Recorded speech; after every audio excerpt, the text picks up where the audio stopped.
Us ready? We got all the things. All right, we're good. Okay, here we go. The start of the show begins in 3, 2, 1.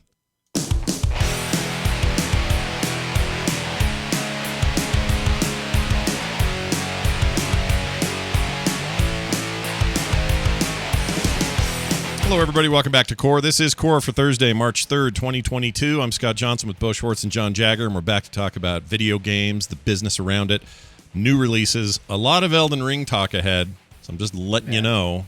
I mean, I don't really think there'll be spoilers per se, because what do you spoil? Is there stuff to spoil? We haven't gotten that far in the game. We can certainly spoil things, but I haven't beaten the first castle, I guess. Okay. Does the castle come alive and walk around like a giant castle and try to kill you? Haven't met one of those yet, but it's not off the table. Yeah, I haven't ruled it out either. Yeah, I've seen some weird shit in videos and GIFs and stuff, and I'm certainly nowhere near any of that. In fact, I barely started cracking that game open today. We'll get to all that later, but yeah, expect some Elden Ring talk later. And I'm sure some of you are really looking forward to that. Some of you are going to be like, don't spoil a thing. So we'll try not to. I don't know if we can. It's too weird to spoil, depending on how far we are. Depends on what people consider spoilers. I'd just say, be careful. If you want a completely clean experience when we talk Elden Ring, maybe check out. Yeah. Depending on what you think, because we will talk about it. We'll probably talk about weird things we've seen and encountered and stuff like that. Yeah. Get off social media. Stop looking at news articles related to gaming. Like, I've seen stuff, and I'm like, shit! Can't finish this game fast enough. The whole world wants to publish article. Like, I just wanted to watch a little video with some tips on it. Yeah. And they show like 3 shots of monsters. I'm like, I don't want to see this, like, because they're, these videos they want to use. They make their video look cool. They put cool stuff for the game in, and I'm just like, F off. Close the video. Have either of you? This is a side note, so I'm not worried about bringing it up now. But have either of you left any notes for other players, like you do, where you leave that little scar on the ground? Yeah. You have done that. Left a few. Yeah. So I've only been able to find some that are useless. I've got a guy that just keeps saying butthole. Just keep saying butthole. You go. Did you try finger? He'd say things butthole, like try 2 fingers. He's like, hey, magic lies here, butthole, or hey, butthole, do this, butthole, like just butthole. That's all. So I'm gonna. Well, we should. We're on it now. I'm just gonna give you a few hints now. All right, go. Give us your hints. It says secret door lies ahead. Yeah, probably no secret door. Although it worked once and it blew my damn mind. There was one time where I was like, I fall for this every time, and I hit the wall, and the wall goes and disappears, and I was like, see, what just happened? They're dicking with you, and by that I mean most of the time, it's not right. Yeah, I agree. Most of the time, 99% of the time, it's not true. And if it says try jumping, maybe don't try jumping. Don't jump. Oh, I love those because usually there's a thing on the ground that says don't jump, and then a bunch of blood spatters that you can touch and see the deaths, and they're all jumping. Everybody's jumping. Yeah. Yep. Well, they should have listened to that guy. Don't jump. That was a bad idea. But sometimes they tell you to jump, and that's wrong too.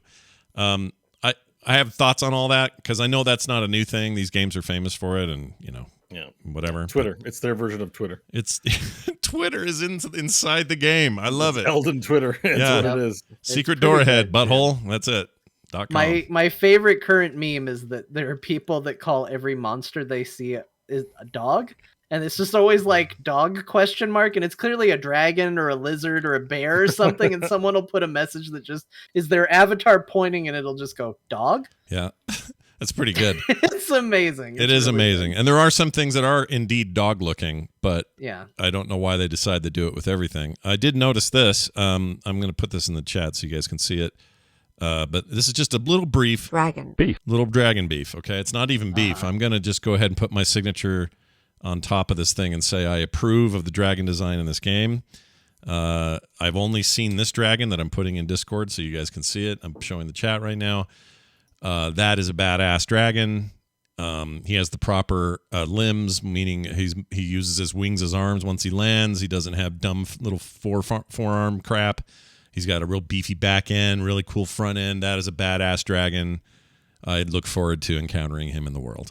So there. Well, you won't have to wait long. Oh, good. Yeah, Is he early? Not far from him. Okay, cool. We'll find him. That's like a 1 minute horse ride from the start. Is it really? Yes, it is literally right next to where it's not even spoilers. The game is so huge. There's so much stuff. I have no problem telling you. There's an awesome dragon within 30 seconds of finishing the tutorial and getting up to the main world. Okay. Yeah. You have to, just if you bother his eggs, he will come defend them. Okay, but so you don't have to fight him like a lot of things. Oh, we'll get into all this later. The game has got stuff to say, and we have things to say about it. Don't worry, we're getting there. Dragon beef. It's got a good dragon.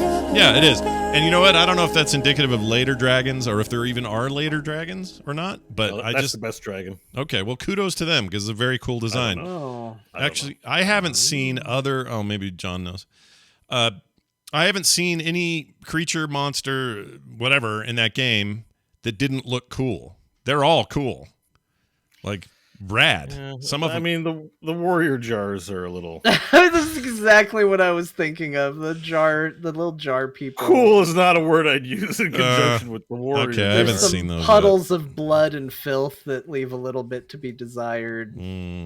Yeah. Okay. Well, but mostly things look cool, or what I would say, there is a large catalog of monsters, which was part of what makes this game. Part of what makes it good. Yeah. And some of them are just a freaking trip. I cannot get enough of the video clip of the guy running up to that creature pulling the cart that doesn't seem to be responding to anything. He hits him in the leg, thing immediately steps on him and kills him, just smashes him. Storm giant. I can't get enough of that. It's one of my favorite things to come out this year. Yeah, those guys are rough. Can you believe Scott's talking excitedly about a Souls-like? Well, we'll talk about it later. Exciting. All right, let's get to some of this stuff so we can get there. Epic Games bought Bandcamp, and Bandcamp. Well, I can tell you right now how Bandcamp benefits from this. Bandcamp will get flush with money. They can now do things on a more international scale. That is a very successful venture for especially indie bands and people trying to get their music out there as a great alternative to the big streaming names, Apple and Spotify and everybody else. So it's always been a nice little niche place for artists to put their stuff, and it will continue to be that. But they're going to have bigger reach. They're going to have enough money to go places they haven't been able to go before and get into markets they've never been able to tap. I cannot, for the life of me, this week figure out what's in this for Epic, other than just a little expansion arm. Here's a thing to do, but it doesn't really help them in games. How much? I can tell you right now. All right, you tell me. Go. Fortnite. But what? What does it do? Fortnite. They have cars and radio stations and live concerts and bands, and let me tell you, Fortnite is full of an insane amount of music, which I didn't know because I never did any of this. But I recently watched my stepkids playing it, and they get in a car, they start going. There's a whole radio station. I want to say that it had a DJ hosting it, even like Grand Theft Auto style. I could be wrong on that, but like they are going wild with that stuff and doing concerts in there. There's like a concert, it feels like every week or something there is going a lot on of in that game. Yeah, sure. Like it's crazy. Now that doesn't mean that they were like, well, let's buy Bandcamp because that's going to make Fortnite a little better. Like I'm sure there's going to be other possibilities. And other avenues, or maybe just an additional revenue source. But I'll tell you right now, where I immediately see an application where they're going to make use of it is Fortnite. Well, see, now that assumes something that is actually I don't think is true, and you can tell me if I'm wrong about this assumption. But that assumption is this: a lot of people think them buying Bandcamp means they suddenly own all of that content. They don't. If they want to use any of the music in there, they still have to license it like they would normally. This doesn't facilitate really any of that other than maybe a more rapid relationship with smaller bands and acts. But that's what I was thinking. Yes. Right. Like if you're going to try and populate, I mean, it's kind of weird because it depends on the rights that you sign off on upselling through them, because one of the big controversies in music, generally speaking, is there's a lot of services that will let you got to do a lot to copyright your music and have those licenses. I'm sure Brian Ibbett is pretty well informed actually on this. Yeah, he pays it he has to pay a thing every year that makes it so we can play music on our shows and stuff. To me, the question I look at it, because Bandcamp always felt like if I made a song and wanted to sell it, maybe Bandcamp, rather than have to go through ASCAP or whatever it is to copyright it, make sure everything's, it's like $5,000 before I can even put it up, and maybe I'll sell 100 songs and make $100 or something. Bandcamp strikes me as like maybe lower to the ground. Well, they'll take on some of that work or help you with that potentially, but if they do, they may retain rights. You may have to. It would be interesting to read an EULA to see if, like, well, yes, it's your music, but we reserve the right to use your music on our platform to promote it and to do all this other stuff, and now to use it in Bandcamp or something. Yeah. And I don't know if everyone's going to be cool with that or not. And Maybe not. Probably wouldn't. I mean, keep in mind too, this is not any huge like, you know, your Taylor Swifts of the world aren't on Bandcamp. You don't. That's not an avenue for them. This is for, which I think is actually kind of great. It's what makes it cooler, in my opinion, is that it is for indies. It's for small startups, for somebody who got big on YouTube and now they're going to make some albums or whatever. And as much as I really like Bandcamp quite a bit, but I just don't know what huge advantage it gives Epic. And I think John's got the right idea, and Bo's right about if you make the right licensing deal with this acquisition, then maybe that all works out. And those bands actually get a piece of Fortnite money. And then that's how it should work. Okay, so I'm reading their terms now. Yeah, you don't. It says you don't sign over your rights of the song. Yeah, yeah, they don't get the rights. I'm just perusing it, but they do put that out pretty out front. Probably a big question everyone's asking before they upload their stuff to anywhere, because some places will say like, "Yep, we're now a partner." It's ours now, yeah. I do like what Ziggurat in the chat suggests. Unreal Engine is for indies too, and that's true. People can download the Unreal Engine and make small games and put them out with very little cost to them on the overhead because of their level of use of that engine. Having access to more music content at that level maybe is one of the tricks. I don't know. Maybe that's it. It could be that they are trying to branch out, legitimate effort to try and get into music independent of games, and we're just looking for that connection. But it could also be, I mean, one of the biggest things that streaming and sharing games is having right now is DMCA issues because of music and music licensing and all of that. It could be that they are trying to explore an avenue, although again, we're getting in the weeds with rights and who's going to say what and all of that, especially when you now add another third party like Twitch or YouTube onto there. But it could be that they are trying to build a platform where it's like, well, hey, if you play music off Bandcamp, you know, we can guarantee you this many artists and playlists and songs that are going to be DMCA free. If you stream it on Twitch or YouTube or something like that, you can use it for your video games. Who knows? Or in video games themselves, like, hey, you want to put, you know, EA did that with the EA tracks. Now granted, those were big name songs, they weren't typically indies, but they could be doing their own version of that, where Epic is trying to build a roster of talent that they can offer directly to indie game developers. You want licensed music in your game? Here's what we have for you. We can provide that. Well, and here's where things get gummy. So depending on how they do it. So yes, they don't retain rights to your music, but you do agree to it, and this is in the terms, enable the company to exploit your music pursuant to the above provisions. You grant the company blah, blah, blah, worldwide, non-exclusive, royalty-free, sub-licensable, and transferable right to use, distribute, reproduce, copy, and display your trademarks, service marks, slogans, logos, and similar proper rights solely in connection. It doesn't talk about the song, but it does talk about the trademark. I'm sure if I keep looking, I'll find it, because they need to have permission to be able to like promote it, right? So like if they're going to make like a radio, I even saw like a Bandcamp Friday, maybe there's a DJ that's going to promote Bandcamp stuff. Well, if Fortnite's part of the mix, maybe it's like, yeah, we're promoting it on Fortnite, but really this is a value add for Fortnite. You know what I mean? So it's not really a problem. I guess if you're a musician, maybe you want your music out there, but I don't know. Some artists can be very, especially musical artists, very focused on causes and stands and anti-corporate stuff. They may be like, I don't want my music on Fortnite. I'm a dignified musician. They might have they may have the option to back or to bow out of any of those deals. I would hope that that provision is there for them, because you're right. Like, one of the reasons bands like Bandcamp is it is a very open air kind of arrangement for the connection between a user and the bands. And a lot of times the bands can say, look, we don't want full price for this album. You can even have it for free. We'd love it if you gave us a couple of bucks, so you pick the price. Like, that's a big part of that service. And it's a really cool thing that they've got. It's like builds a lot of trust between actual fans and the musicians themselves. You know, it's easy to look at any of these acquisitions and go, the man's stepping in and now we're screwed.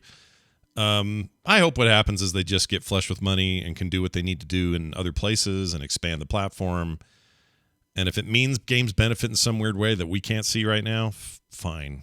But don't screw the bands and don't screw their listeners. How about that? Ziggurat just posted it in the chat, and this was going to be another thing I wanted to mention, which was there has been a lot of anxiety of, is Epic going to come in and ruin it?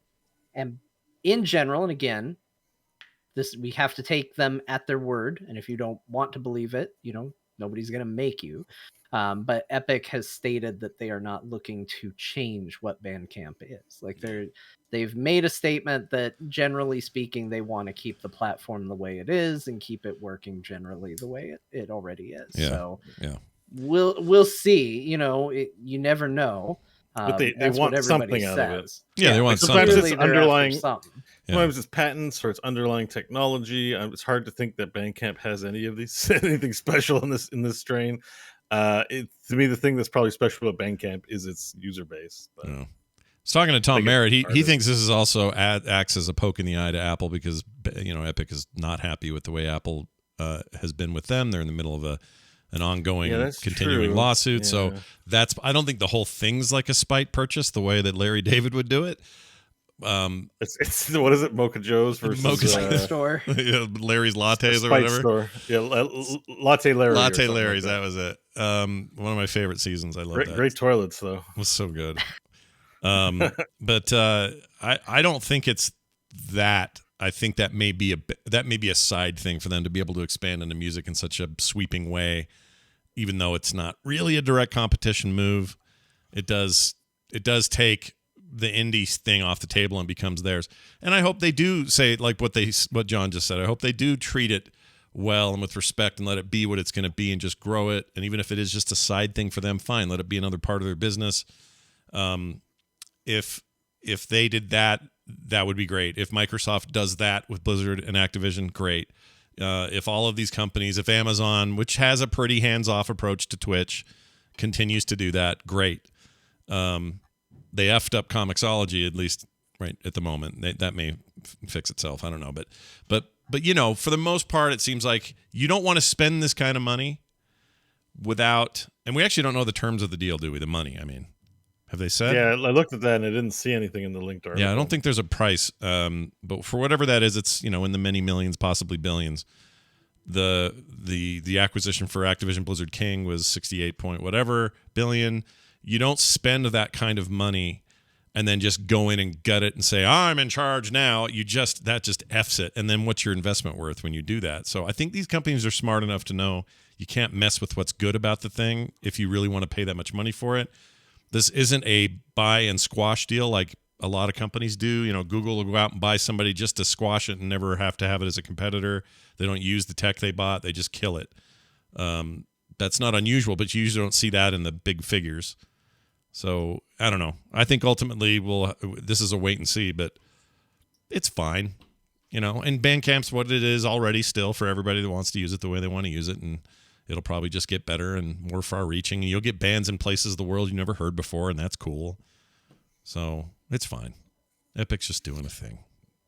Yeah. It's I'm now like browsing music on here. I'm like, oh yeah, Bandcamp's the thing. It's not bad. Yeah, it's not bad. I mean, especially if you're like, I don't want to pay a subscription for music, then that place is old-fashioned. Download your album. Here's all your MP3s, and they're lossless, or you can get a lossless version, or some of them are, all of them are no DRM.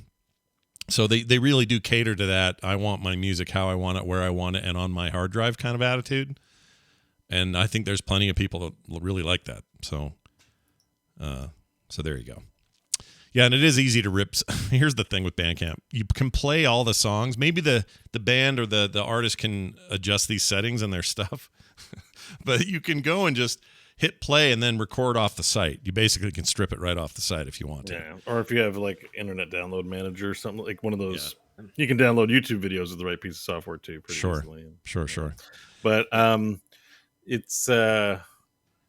it's sort of like I think SoundCloud has monetization. Like they do. Yeah. Bandcamp's not the only one, right? SoundCloud. SoundCloud has monetization. I use them for my podcast files. So they do. They have podcast hosting as well, but I think you can buy albums? Because I know SoundCloud was mostly like a free space, but you can totally buy albums. I mean, back when it produced some of the biggest like hip hop artists of the current day, like I don't know if he's hip hop, but like The Weeknd. Russ came up. I like Russ because Russ is cool. F off, and he tells everyone not to do drugs, but he's also doing drugs. Like, no, he's not. But he's like, he's a holier than thou rapper. Yeah, he's like you guys just because rappers are like that, right? So you guys do drugs, you suck, and I'm the best. I sold lots of copies of albums, and it's just the same old shit, but. He kind of does it. He's got some good songs. What they used to call that? There was a word for this in the rap. SoundCloud rappers, no? What was that like? called? There's a whole genre. Like there's a genre of rap now called SoundCloud rappers, with all these rappers who've. Well, it's where Post Malone got started. It's where The Weeknd got started. Like there's some big acts that got started there. I'm sure there are SoundCloud rappers. Yeah. Like what's his name? Gucci Man, or whatever. Gucci Man. Gucci Gang. Yeah. What's that? Lil guy. He has a Lil name. Lil Pump. That's right. Little penis pump. Lil they Pump. call him. Yeah. I don't know if Tekashi 6ix9ine was came up on SoundCloud, but I think he's considered like all the YouTube, like this weird generation that came up on social media and trolling rather than through gangs. Yeah. Anyways, I watched maybe one too many hip hop documentaries. No, I think that's great. I love that stuff. Fascinates me. I'm a big rap fan, but I grew up in the age of Wu-Tang Clan. Yeah, I like Wu-Tang Clan, Boot Camp Click. Yeah, even 50 Cent on the more mainstream side of things, but I liked a lot of underground stuff as well. But I haven't really listened to too much new stuff. That's my class rock. I won't play the whole thing. Shody. We'll get some letters for that. But but I was like, I'd stepped away from it for a while. So I'm like, what's going on with rap? And I was like, oh my God, I feel like an old man. Like, what are they doing? Like, it's so awful. Oh, yeah, it's exploded. Like, it's so low effort. It's so clearly YouTube generation, and it's popular as shit. And you're like, people love it. You're right. My day rap was real. Yeah, man. And I'm like, oh no, I'm old, and I sound like everyone who said rock was real in their day. It's the same thing. That's the repeating pattern. But they are, but they are. I noticed. What's his name? There's somebody who came out of there and now still puts his music there and lets everybody have it for free, and I can't remember his name. Anyway. Whatever. The point is, there's a lot of them with J. Cole. Well, J. Cole's been around for a long time, though. Yeah. Didn't that Cool World guy that passed away? He started there, I think. What about Big Baby or Lil Baby? Da Baby. Oh, who are those? Baby, Lil Baby. Who are those island boys? Those stupid island boy twins or whatever. Island boy twins. F those. You talking about Race Memmered or whatever? No, I'm an island boy. That whole thing. Have you heard that? You know what? If you don't know what I'm talking about, I wish I was you. It sucks. Is it by I'm an island boy, Fly Soul? You're talking about Soldier Boy. Tell him. No, is that what you're okay. It's Soldier Boy's still. Soldier Boy's.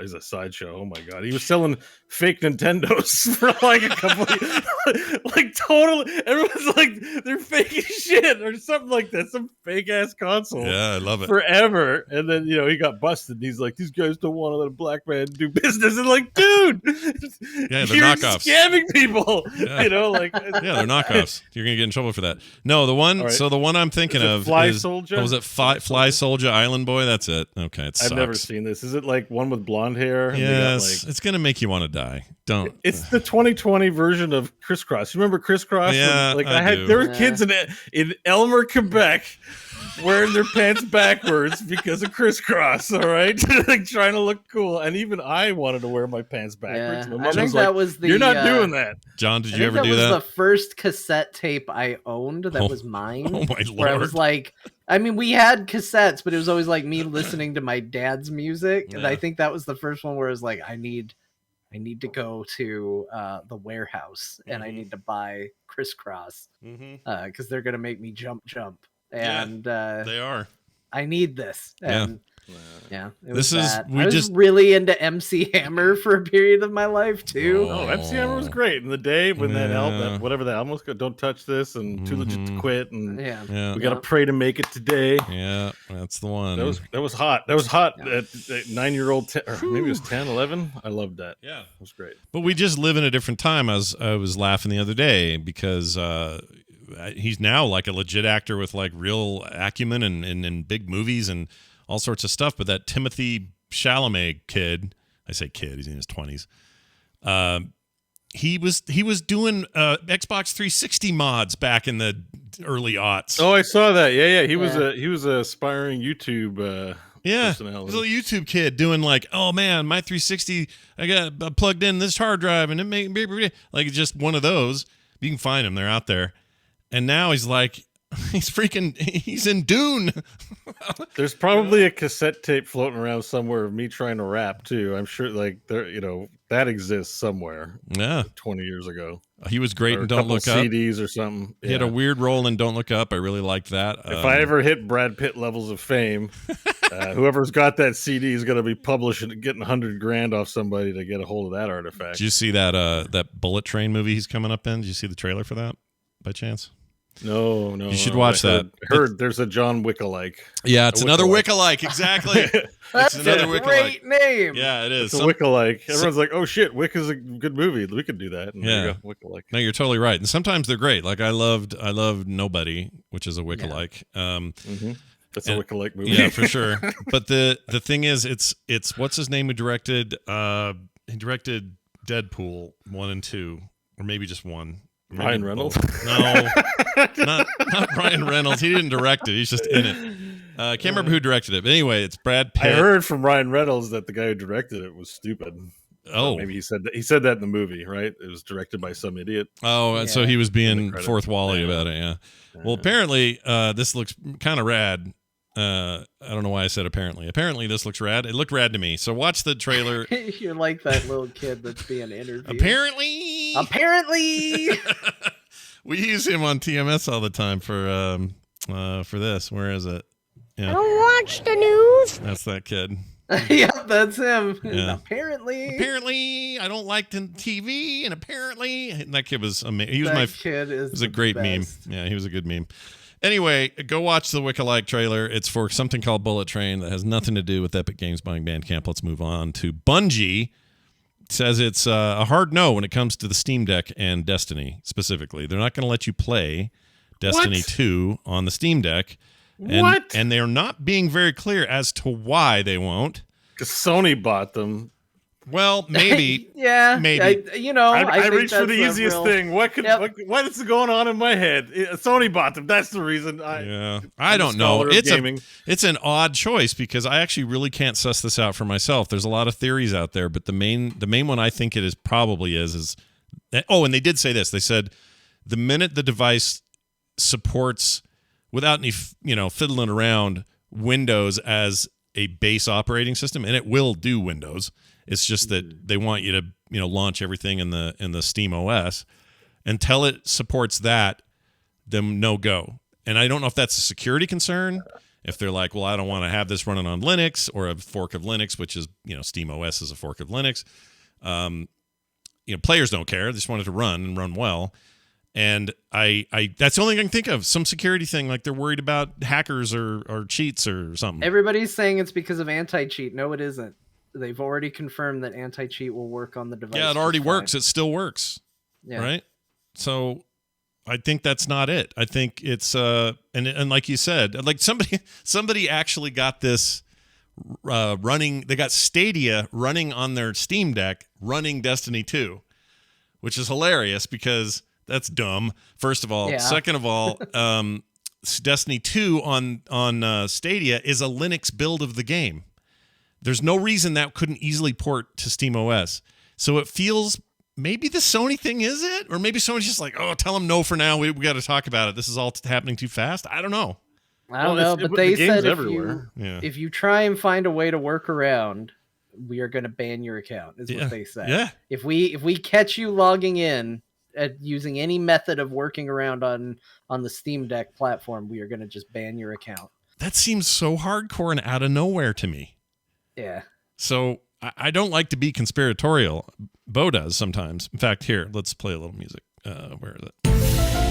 But I'm gonna go ahead and tinfoil hat this as well and just say I don't know. I think maybe Sony just shut it down. Sony just bought them and like, listen, They're going to get back in the handheld market. Maybe they're trying to copy Switch. Maybe PlayStation 6 is a Switch copy because like shit, Nintendo did well. Why don't we make one of those? Yeah, make a real beefy version of that. Yeah, could like, be. Sometimes you see a thing and you go, you do your hot take. You're like, oh, it's because of Sony. Sony's doing it.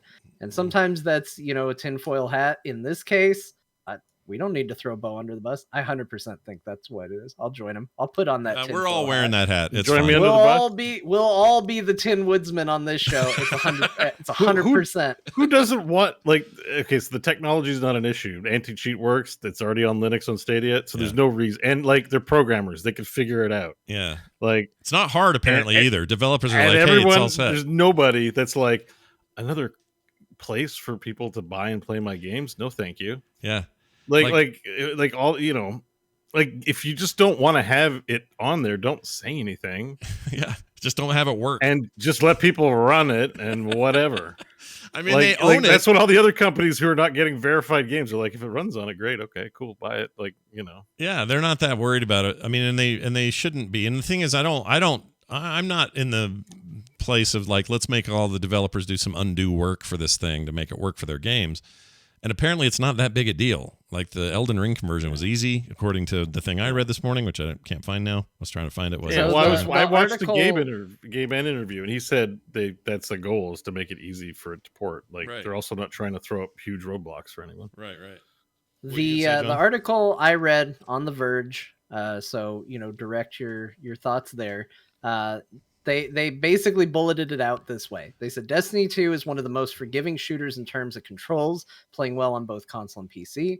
Destiny was known to use the BattleEye anti-cheat software, and the enabling for that for the Steam Deck is as easy as sending an email, according to Valve. And Destiny 2 already runs on Linux. Bungie had to port it to Google Stadia, which is a Linux-based platform. Yep. So you start crossing these things off and you start to say, okay, well, it doesn't seem like it would be that hard to be there, especially when you weigh the other side. It's one thing for them to go, it's just going to require a little more effort that we don't want to put in. Mm-hmm. That's one story. Mm-hmm. But with the other side of it's not allowed, we're not putting it on there, and if you try in any way, we're going to ban your account, is a little bit of an overreaction that makes me go, maybe it is that thing. Maybe it is the first thing we all think it is. It's that, or somebody drank a cup of dumb like that. Somebody at Ubisoft had a big old gulp of a Slurpee cup of dumb. A big cup of dumb. Thing. It's just people make mistakes. Maybe just somebody there was like, I don't like the Steam Deck shit, and I'm gonna make a big fuss about it. Maybe they were in a bad mood. I don't know, but yeah. I'd like to celebrate today's title, A Big Cup of Dumb. Thank you, Bo, for that. That's an amazing title. I love it. Well, we're going to talk about Elden Ring a lot, so maybe something better will come along. We will, but boy, it's going to be hard because Big Cup of Dumb is awesome. It's the opposite of dumb. I love it. It's very harsh, but I mean, it's like what else? What else can you call it? Sometimes people do dumb things. You just there's no nice way of putting it. There's no way to put it. Yeah. Sometimes they're here's doing another PC. Yeah. It fits in your hand. Yeah. Oh, we can't play it on that PC. Only PCs laptops, fine. Literally, I could probably play on a 14-inch small little laptop, no problem. But a handheld or a Linux laptop at that. No! Don't put it on the little handheld PC. You could run it in Linux. Let's make a public statement now and tell the people: do not play Destiny 2 upon the Steam Deck, for that would be illegal for us, and we hate it. Good day to you all. That's how stupid they sound. They sound so stupid. I hope the person's listening. Dumb. You're a great person, I'm sure. Yeah. You made a mistake. You deserve a bit of lampooning. Dumb. Yeah, it's pretty dumb. But it also could just be dumb corporate decision, just a bad against your own interest sort of decision. Yeah. And who knows who's making it. And the Bungie people are probably just rolling their eyes going, oh my gosh, are we really liking this new buyout? How are we feeling, everybody? I don't know. That's all we can do is speculate because they won't say other than they're making signals and gestures that make it sound like they're insane a little bit. And that's weird. That's weird. And keep in mind, just before, because I can hear the clickety clack of people getting on and going, it's because it's not compatible. Keep in mind, we all said that we're wearing tinfoil hats on this. Just because we universally agree to wear the tinfoil hat doesn't mean it's not wearing a tinfoil hat. Yeah. We just happen to all want to wear it. I also put a lightning rod on my tinfoil hat and poured bacon grease all over it. Yeah. And then let it set a match to it. Yeah. That's okay. But I'm pretty sure I'm right. Why bacon grease? That's why I have that. I wouldn't say it if I didn't think I was right, but But why bacon grease and not like gasoline or something? Why was it bacon grease? I'm just curious. Lightning loves bacon. Bacon grease is more lightning conductive. Oh, is that okay? I hadn't heard that. I'm pretty before. sure. It's been a while since high school, but I'm pretty sure that's what it's an additional tinfoil hat. Lightning likes bacon grease. Like you can see, like cattle, they never die of lightning strikes, but pigs dead every 5 feet. Just pigs. You can't throw a rock without hitting a pig that's also dead and it's being electrocuted. Yeah. Well, anyway, we'll see. We don't know. That's weird. Steam Deck, by the way. Bacon was discovered, as a matter of fact. Lightning struck a pig. Everyone got a whiff. Everybody got a whiff of it. Went, we got to have some of that. That smells delicious. We should try it. I love that way of cooking a pig. Just strike it once with lightning and you're done. That'd be amazing. Flash fry. Yeah, get a big Tesla ball. Just zap that pig. Well, you just send him into a room with a Tesla ball in it and just have him go in. It's all calm. Raise it up on a platform. Take this big crank and go. I mean, we love animals. Tesla, he invented bacon. We love animals. We're not saying be cruel, everybody. All right, so chill. All right. They die quick. Don't worry. Yeah, they die fast, and you eat them even faster. It's all fine. Look at this here. Oh, I was going to say about the Steam Deck. I have some friends who got theirs. I'm annoyed with them because I really do want to get one of these. Did Gabe Newell bring it to them? No, but he did. He did do this. So he went around with a tiny, tiny mask on his massive, massive face beard. Oh, yeah.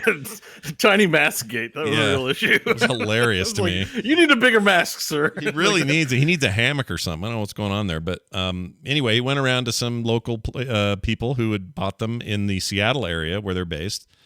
And up there in Washington, and went around and delivered them himself. Went to the door, had a box, and said, "Here you go. Here's your thing." Which I think is kind of cool. I would love to see Gabe Newell at my door. That'd be all right. Yeah. I'd love to see Gabe at my door. Yeah. But he had funny how that sentence changes based on tone. I just think it's funny. No one's really made the connection, but that mask he's wearing is like his own personal face hugger from Half-Life. That thing is just like going, it's like tied as a thing on there. He's probably like wishing it was off and had a crowbar to take it off, just like, his old pal Gordon. Having a good time, right? Gordon? Gabe Newell? Anyway. I mean, he's happy. He's playing Final Fantasy 14 now. He's Did you guys watch the interview that he did on IGN? No, I did hear about that Final Fantasy comment though. The interview was hilarious. The girl, she's real sweet and stuff. She's like, so asking very official questions and talking super fast. She's like, so what do you think about will this game appear on the Steam Deck? And he's like, well, blah blah blah blah blah. And she just like read things off super fast. Like, I just can't think of a question like, do you think you'll ever have Sony PlayStation games on the Xbox 10? He's like, well, let me see. Not really, because it's just like it's like we're talking now, but she was just reading them. I'm sure she was nervous, but she's probably dead nervous. It was a funny interview, but it was good. It was good. It was nice to hear from Gabe has an extensive knife collection. Is that true? Yeah, that's true. That's why I made the comment last week about him stabbing a knife into a desk before you sit down. He's well known for having a large collection of knives. I did not know what you were. I didn't know what you meant. I remember you saying that, and I thought, oh, well, man, John went to a very violent, stabby place with this. But he's a rogue. It's not so shocking if John talks about knives and stuff. Yeah, that's true. That's you do true. like to know. Yeah, I mean, well, we know our own kind. And yeah, clearly. Gabe Newell is a rogue. He collects knives. In Final Fantasy 14, he's hanging out in Limsa Lominsa, Gnome Pirate Den. That's where the rogue job is acquired. So, I'm just drawing parallels here. He plays a healer, though. Does he? Game knows game. That's what I'm. He plays a healer minion for his son. His son start as a healer, but he's gonna wind up with the stabbers. I didn't start as a healer. I started as a bard. I ended as a bard. Yeah, you knew what you were gonna be. Oh, I can't wait to talk to you about the class you started with in Elden Ring. We're gonna talk about that later because I think I looked at that and went, "Is Bo insane?" And then I thought, no, he would do this, but it just seems insane that you would pick that guy. Oh, I think Bo did it right. Oh, I've never had more buyer's remorse than watching Bo pick his starting class and laughing at him at first and then later going, shit, I should have done that. right. Really? Okay, hold We're on. talking about class selections, which we'll get to when we get to the game. Let's finish the news. Yeah, we'll finish this. So, all right. Anyway, so there you go. Full beard, mask too small. Good job, Gabe Newell. Pokemon Scarlet and Violet have been announced and are coming later this year. These are more the traditional, what you expect out of a Pokemon game, which bummed me out a little bit because I was kind of hoping that Arctera or Archia. It did. Actually, they have. I think they said, unless they've corrected this, I think it's going to still use the gameplay from Archie BB. What? Arceus. I always just say like Arceus, and I'm like, all right, that's close enough. And then someone always corrects me, and they're like, it's Arceus or something like that. It's broken me. It's Arceus. I can't do it either. I really hate the name. Okay, well, if that's the case, color me slightly more interested. I think it's going to be a hybrid. What about Arceus? Kind of traditional style mixed with what they did. You think it's Arceus, do you? Arceus. Okay. Arceus. All right. Yeah. Why not? It's fine. It's as good as anything else I've heard. But Dr. Arceus. My guess is, they announced those new Pokemon at Pokemon Day, and the little alligator looking dude, the fire one. I love him. He's so cute. He's so good. I'm gonna draw him. I want to make a little 3D printed one and then paint him. I want to have him. I don't even like Pokemon, and I love that new guy. He's amazing. Yeah. And everybody draws him with an apple for some reason, because he looks like an apple, like a little tiny apple alligator. Mm-hmm. He's great. Everybody got really excited about the cat that they now call the weed Pokemon, because he looks like he's got a marijuana leaf for a face. Yep. And so people he's become, a spokesperson for legalization of marijuana there. Yeah. There's always one Pokemon though. Every generation they're like, here's your 3 starters. There's always one that's just like, and also. And I feel like it's the water type. Like people are either excited about the weed cat or the cute little alligator. And I don't even remember what the water one is. Like it's that Simpsons meme of looking at the cute sheep and then another one gets in front of it and they slap it out of the way. Like, oh yeah, it is like that because he's fine. I'm sure he's fine. I don't remember him though. Fine. Yeah, the alligator wins as far as I'm concerned. By the way, speaking of legalized weed, I just have one quick thing to tell you. Okay. I have a friend who has a medical marijuana card. It's legal here in Utah. That level is legal here in Utah. No recreational here, but like Arizona and Nevada and California, everywhere else, everyone around us, Colorado, all of them are legal in both ways. But we're going to be I swear we're going to be the 50th state. Anyway, he has some of that. He got it because he's got back issues, and he's got this cream that's just full of, I guess, THC in the cream. Yeah. Is it THC or the other thing? THC, not CBD, because CBD's okay. CBD's.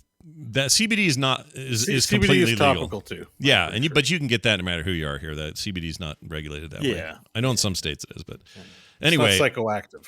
Correct. But the THC laden goo, I took a little bit of it and just put it on because I get a little sore thing back here. Just put a little on there. That's it's miracle goo. It 100% is. I've never used it, but my dad had some joint pain that nothing could cure. Yeah. Like everything he tried, and before it became legal here in Arizona, he and my mom were doing runs to California to get the cream for it because it was the only thing that worked. Good for them. And it's crazy does it get into your, how good does it get into your bloodstream at all with the topical? I don't think so, but it's probably such a minute amount, maybe that makes its way in. But it's supposed to be, very zone specific, and it just was amazing. Like, what are we doing? Let's get this done. Let's get this out. Give me a whole tub of that. I'll soak in it. Oh my gosh. Anyway, you got to get all your friends in neighboring states to just do runs. I have friends. I've got friends all over in every one of these states. Utah, get your shit together. Sorry, there are like 1,000 weed stores all around me. Maybe I'll go.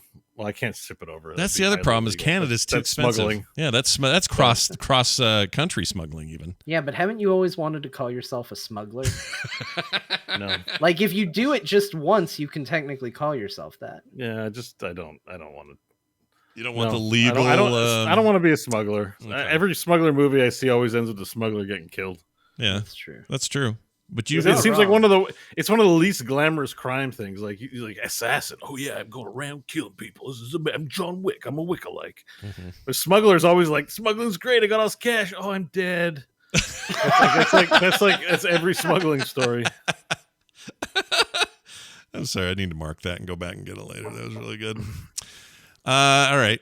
I'm glad I said that to myself because I have something very cool before we do emails. Hold on one second. No, you know when I'll do it? I'll do it before we do our games. Okay, never mind. Just don't let me forget when we transition to games. I got a thing I'm going to insert. I had the most lovely, wonderful conversation with Jocelyn this week about her 40 or so plus hours in Forbidden West. So we recorded it. And I'm going to stick it in the middle of the show today. It's very good. Oh, nice. Yeah. It won't be like, we won't hear it here live, but in the podcast version, everyone will get it. It's going to be very good. Anyway. All right. Moving on. So yeah. This next one here, we probably don't have time to cover today, but I do want to earmark it. Yeah, let's hold on to that. I think that sounds interesting. Yeah, this would make an interesting thing for an episode. So I will talk about it just lightly because listeners can let us know if they want us to cover that or not. But I found a Wikipedia page. I was looking up information on all the Souls games, and one of them was marked "Games heralded as great art." Yeah. And I think that's just sort of when the community of reviewers or whatever comes around and says this is an amazing game, and it's a really interesting list. So one of these days, I think we should go through it. Oh, I agree. Yeah. This is fascinating. Look at this. It's a long list, but actually, when you think of all the games that exist, it's a small list. Yeah. So it's kind of fun. Look at that, going like, what are the games that were like just like by just universally loved and thought of as important? Yeah. In the gaming space, like and culturally impactful, all that stuff. Yeah. Oh, this is really interesting ones on here. It's a good little list, actually. And, I've played a lot of them. I've not played some of them and thought maybe I should play these, Yeah. I love there's a whole group. Most of them are grouped by dates. So 2000, 2005. This one's from whatever to whatever, 2010. This one, the very first part of the list is 20th century. They're just like starting with the 80s and the 90s. And I mean, that's kind of when things came. What really sold me too is I think you've talked about Tempest a lot, right? Yeah, I love Tempest. And like the list starts with Tempest. And I'm like, Scott talks about that game all the time. And it's on the list of, video games considered artistic. I don't know if considered great works of art. Can the chat see my Tempest machine? The little tiny one over there. It's real hard to see. It's right there. I see it. Standing next to the small small stormtrooper standing there. He's big enough to play it. That's why he's there. And another one, you'll be like this, John. It's like Chrono Trigger's on the list. Yeah, yes, it is. Yeah, this is a good list. This is an interesting list. Castlevania Symphony of the Night, Final Fantasy VII, Grim Fandango. For me, Disco Elysium and Hades are on here, which I was like, oh man. Planescape Torment. Some of my favorite video games ever on this list. Yeah. Yeah. It's a big Walking deal. Dead, so there's anyways, when we should pick a week and just take I would love to do this. Yeah, this would be a really fun breakdown. So we're going to do that. Even if we just do a little bit at a time, like maybe pick an era for one episode and then do another era, another episode. I think it'd be cool. I agree. Okay. Well, that's very cool. I'm glad you found that. I will earmark that. All right. Let's get to a Steam review. This is reviews from Steam, and it's a brand new, exciting Steam review. Is all I know about it. That's all John has. I didn't know what I was gonna do yet, but I wanted you to know that I would have one. Okay, so I just put it in there as filler. Okay, that's perfect. That's fine. And I assume this is a traditional one, right? We're talking. Yeah, just a traditional Dear Martha. All right. Well, sit back and enjoy whatever game this is. Here you go. My dearest Martha, I present to you now a review for the video game Duck Game. Oh. Martha, quack. I know that one. Quack, quack. Quack, quack. Quack, quack. Yours in this life and the next. Gorath. Oh, wait a minute. Oh, wait. Is that my review? Did you really do that? I don't remember this at all. You don't remember making that review? That's amazing. I think I've written 5 reviews on Steam in my life. You've written 9 reviews, as a matter of fact. Oh, no, you've seen them all? I'm sure some of them are... Yeah, I went through to find which one would be a good Martha. That was how I determined it, because I was looking at some game, and I got to the review section. I was like, wait, something about that looked weird. And I hit the back button, and I was like, oh, because it's recommending Bo's review, because it puts it at the top as like, hey, someone played this game. Check out what they had to say about it. So it led me to read the reviews you wrote and Scott wrote. And so I was like, oh, well, I want to pick one of theirs. Scott writes video game reviews on Steam the way he writes tweets. It's like, he's just like, fantastic game. really fun. Like it's just like one line. I was like, this isn't gonna make a very good Dear Martha. No. My personal favorite was Scott wrote one for Red Faction Gorilla. Yeah. That was he just said, you can't argue with this price. And like it's maybe the most old man thing I've ever seen Scott do, because I'm sure he got it on sale for like $1 at the time. Yeah. But that review's evergreen. It's gonna live forever. They could decide to change that game's price to $300 and there'll be Scott's review going, you can't argue with that price. Yeah. I love that. I don't remember even doing that. I love that you found that. That's amazing. I remember because I got it for like $6 and I thought, oh no, you know what it was? I think it's when they put out the enhanced HD version of that game. And if you already had the game, they just gave it to you. And I think I was even commenting, I think the comment was more like, well, basically free, so you can't argue at that price. But I'm giving no context to it. So no, none whatsoever. That's hilarious. And it's not like they tell you, paid, $3 for it or received it for free or anything like that. Yeah.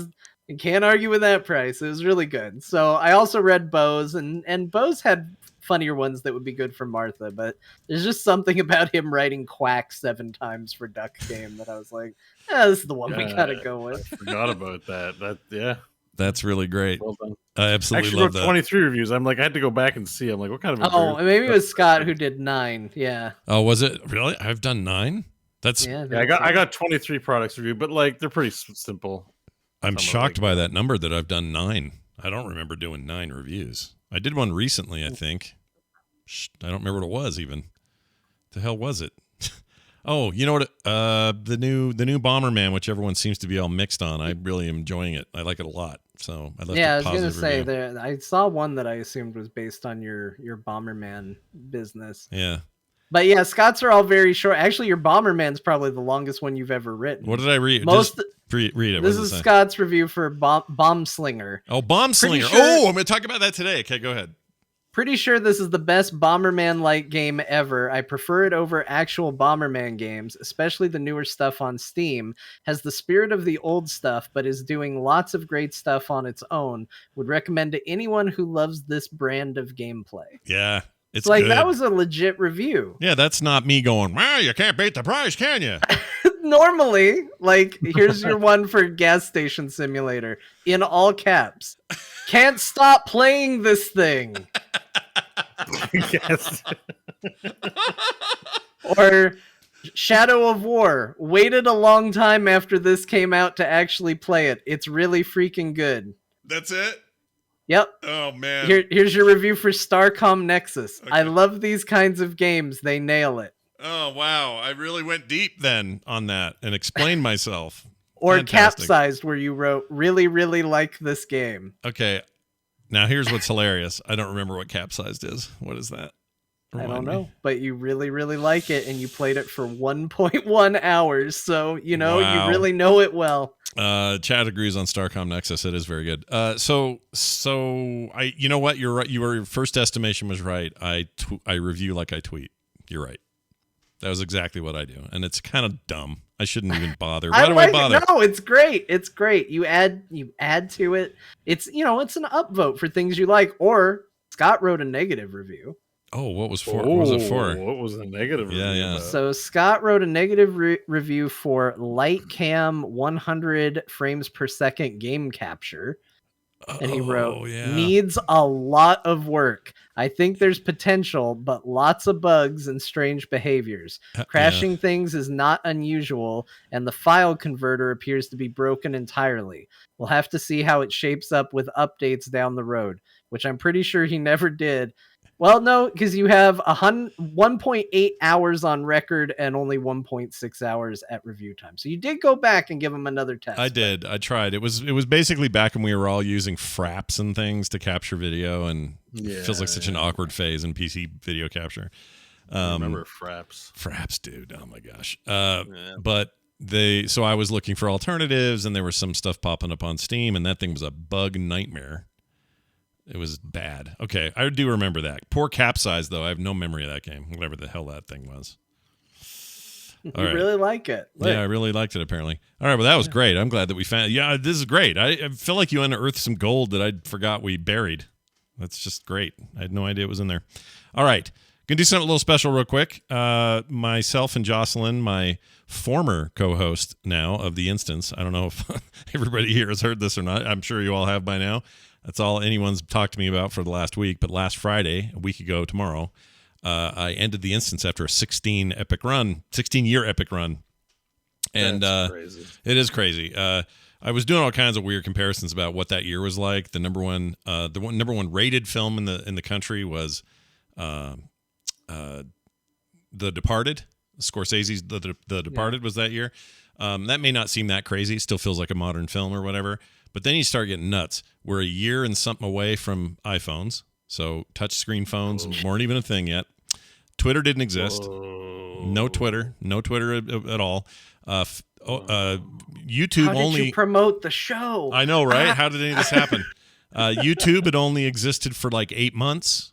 Wasn't even a full year yet, and Google hadn't bought them yet. What's crazy about that is Google did buy them in 2006, but before they were even a year old, they bought YouTube for $1.2 billion or whatever it was.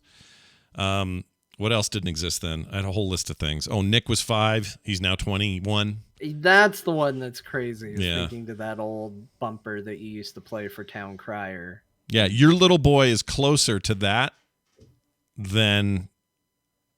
Well, of course he's closer to that than I am from when Nick was that. Yes, yeah, he's stupid. Closer to 5 than he is. Than Nick is from 5.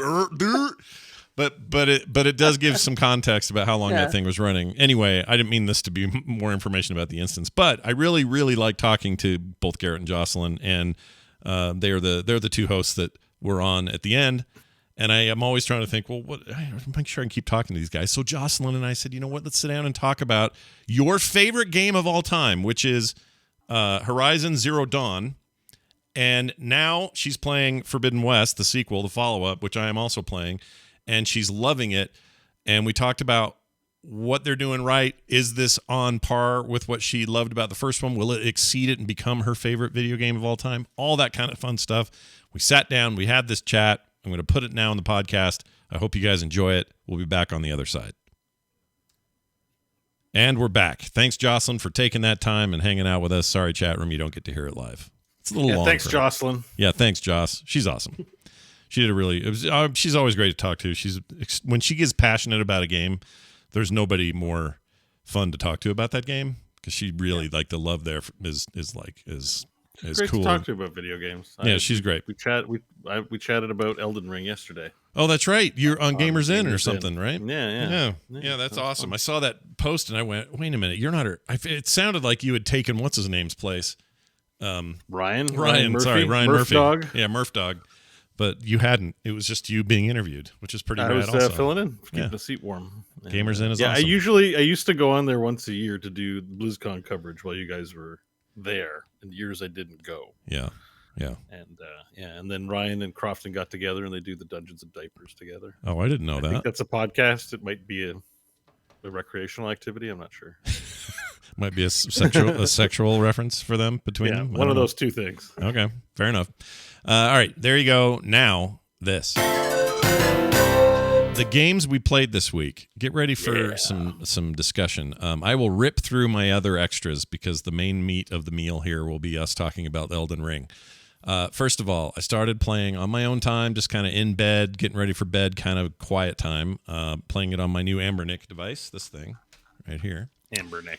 I'm playing Fire Emblem 1, I guess, although in Japan it was some sequel to, you know how those stuff worked back then with Final Fantasy and everything else, but the GBA version of Fire Emblem, I just decided to check it out because I really, really liked both the DS and the 3DS games. I had those and liked them quite a bit back in the day, and I just thought, well, let's look back and see where all this all started. And I've been playing, a lot of Advance Wars 1 and 2, and there's some similar DNA there, except, fantasy, and there's deeper systems and stuff in this. Anyway, fired that up, and I'll tell you what, Fire Emblem holds the hell up. It's great. I love it. I'm so glad you're playing it because I love that series. It's very good, and I realize most people think the game, the series peaked with that 3DS version. What was that called? Awakening.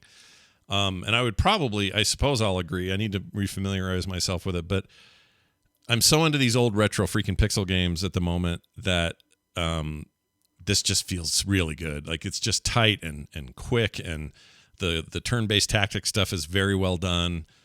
The story's ridiculous, which I kind of appreciate in those games. It's very anime, but whatever, it's fine.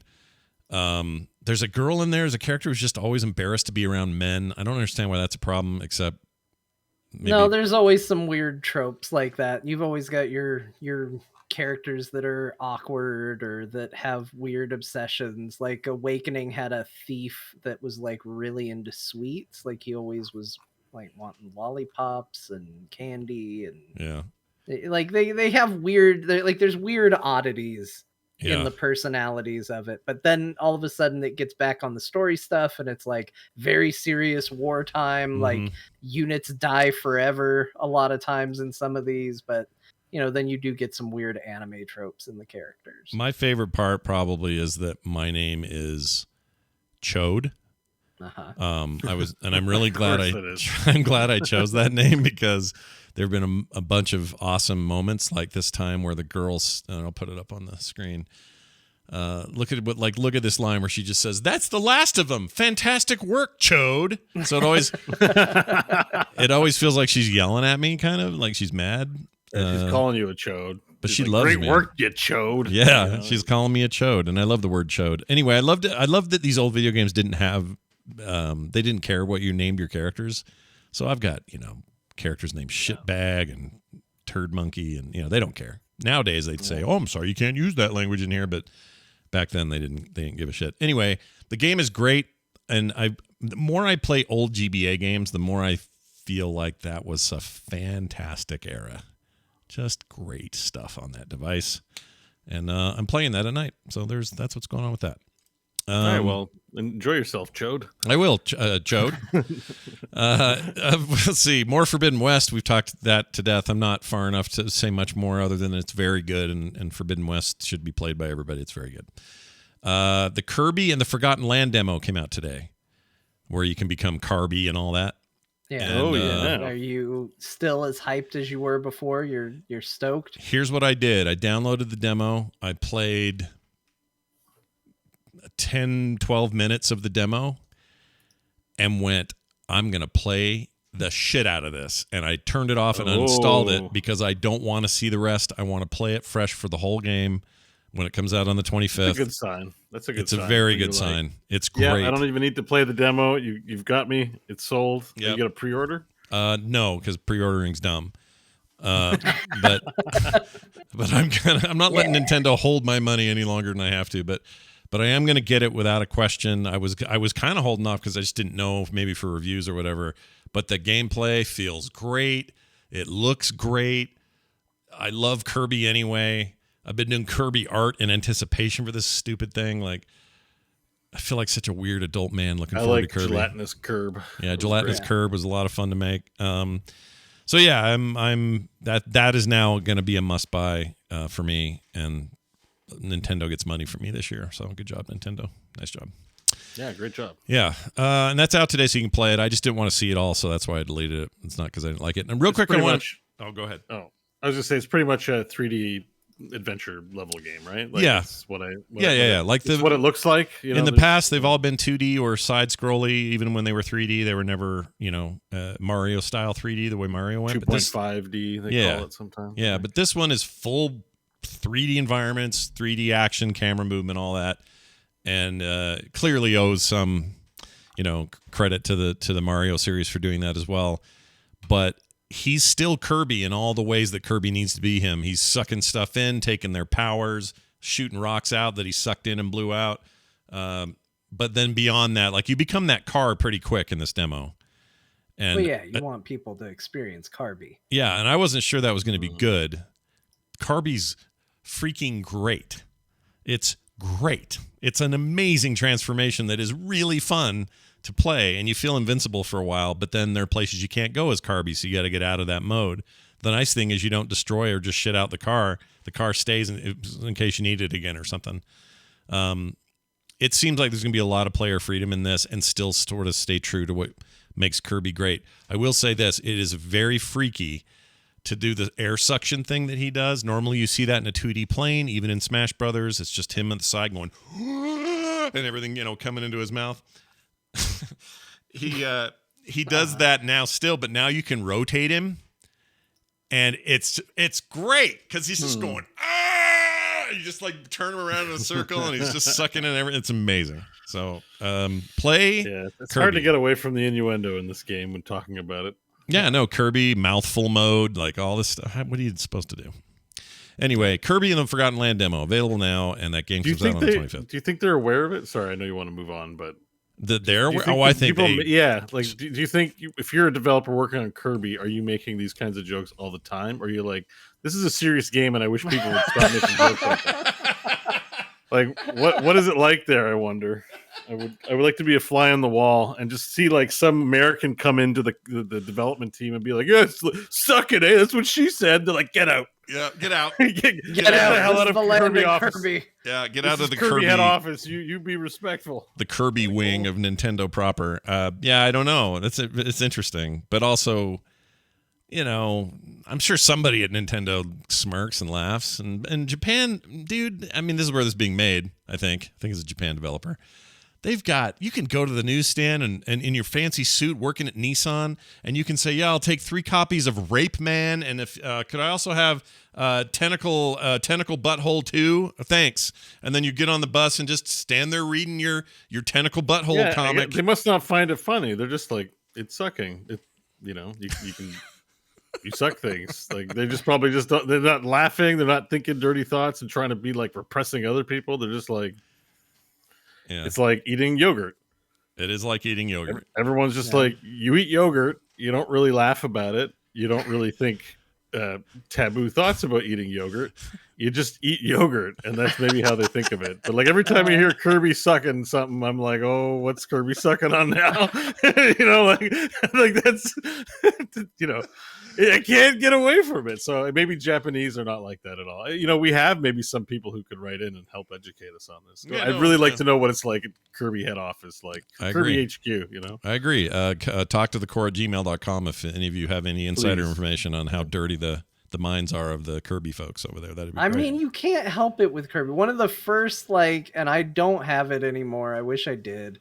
But one of the first, I got into this weird kick of just drawing, comics on lined paper based around Nintendo characters. Yeah. And I just did one that was a picture of, a public men's room and Kirby walking into it. Yeah. And then just another frame of just the men's room and then Kirby walking out, and he was in the shape of a penis.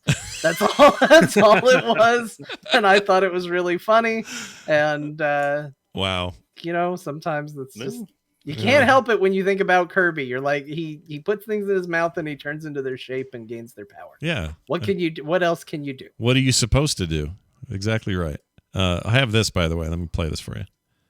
The morning stream. It's what's in the yogurt. That's one of our favorite intros. That's a fun one. Oh yeah. I remember that. Yeah, but this might be hold on. The morning. No, that's him again. Hold on. The morning. It's what's in the yogurt. Oh, he had other takes, but it was based on some weird commercial I played once. Anyway, yogurt. Moving on. What are we doing? Oh, all right. So I've talked about all that. I do want to make one quick indie recommendation that's actually been out for a couple years, and I just didn't know about it.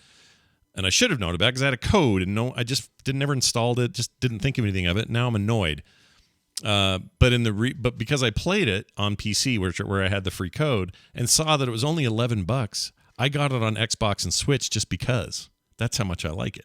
So I bought $22 worth of game just to play it in other places because it's so fun. If you like Bomberman, but you want kind of a fresh coat of paint and that takes it in different places, I want to recommend Bombslinger. I mentioned this on Play Retro, but I'll mention it again. It's on every platform, so you can just get it wherever you want to get it. It's called Bombslinger. It's like $11, and it's it's on sale right now for $3.89 in Canada. What? Are you kidding? I can buy it right now for $4. Do you like Bomberman at all? I have fond memories of Bomberman. It's not one I play now, but yes, That's gonna be like, buy it. Just buy Okay. it. I guess at all, yes. If there's like a fraction of liking, yes, I do like Bomberman. I should buy this. Bombslinger is so. Let me sell you on it because at that price, that's just stupid. Oh, I'm watching the trailer. It's kind of awesome. It's great. It's like this mix of pixels and 3D, but in a way that looks grimy and great. It's kind of, I like the aesthetic of it. Really good sound work too. But the idea is there's a story. You're a cowboy, outlaw, and you're in a gang, and this is all told with very short little screens. It's not a big story, okay? But you're in this gang that robs banks, and you're the bomb expert in the group. And at some point, you leave the gang and find a lady to settle down with. And so there's a little scene where like the photo of the gang splits, and now that's a photo of you and the girl. And you start a ranch together, and you're in love, and it's wonderful, and you're having this life. But the rest of the gang, they come and they burn the place down, and your wife dies in that fire. It sounds kind of dark, but it's really spaghetti western-y, kind of the story. And anyway, you now need revenge on the gang. So each of those gang members end up being boss characters in the overall game, in the single player anyway. And the single player is fantastic. It's a roguelike, so they've done some modern roguelikiness to it. It's procedurally generated, so it's never the same, unlike most Bomberman games. They're all the same maps. It's bombs, and you're blowing up dudes and trying to not get yourself blown up. Now, just think about everything you do in Bomberman. You do it here, but you do it in this really interesting graphical way. The explosions sound really great and make a big mushroom cloud when they go off. You're killing farmers with pitchforks that are trying to kill you is the most basic enemy, and then there's harder ones later on. Then the boss fights are insane, just like they're supposed to be.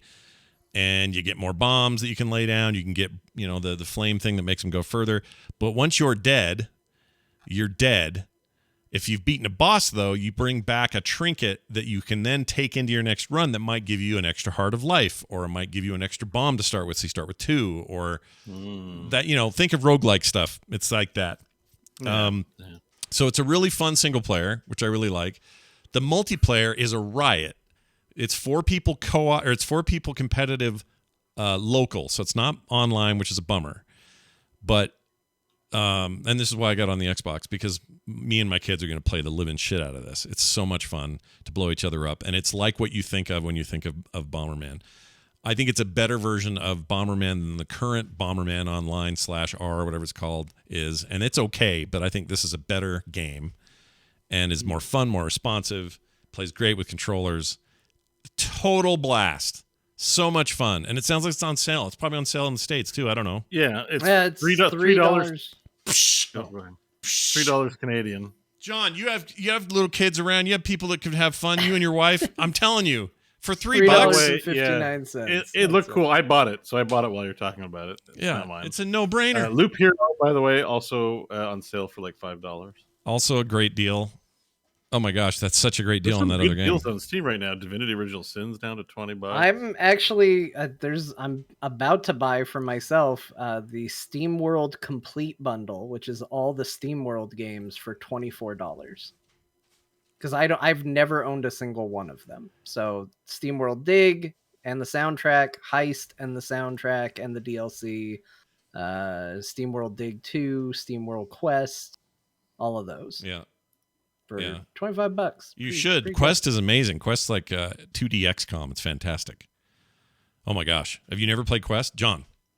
I've never played any of the SteamWorld games. SteamWorld 2, well, they're all they're all good, but SteamWorld Dig 2 and Quest are 2 of my favorite. I love those games. Oh, every time. Oh, I'm so excited for you now. You know what I did? The same sale, I ended up finding what the hell is it called?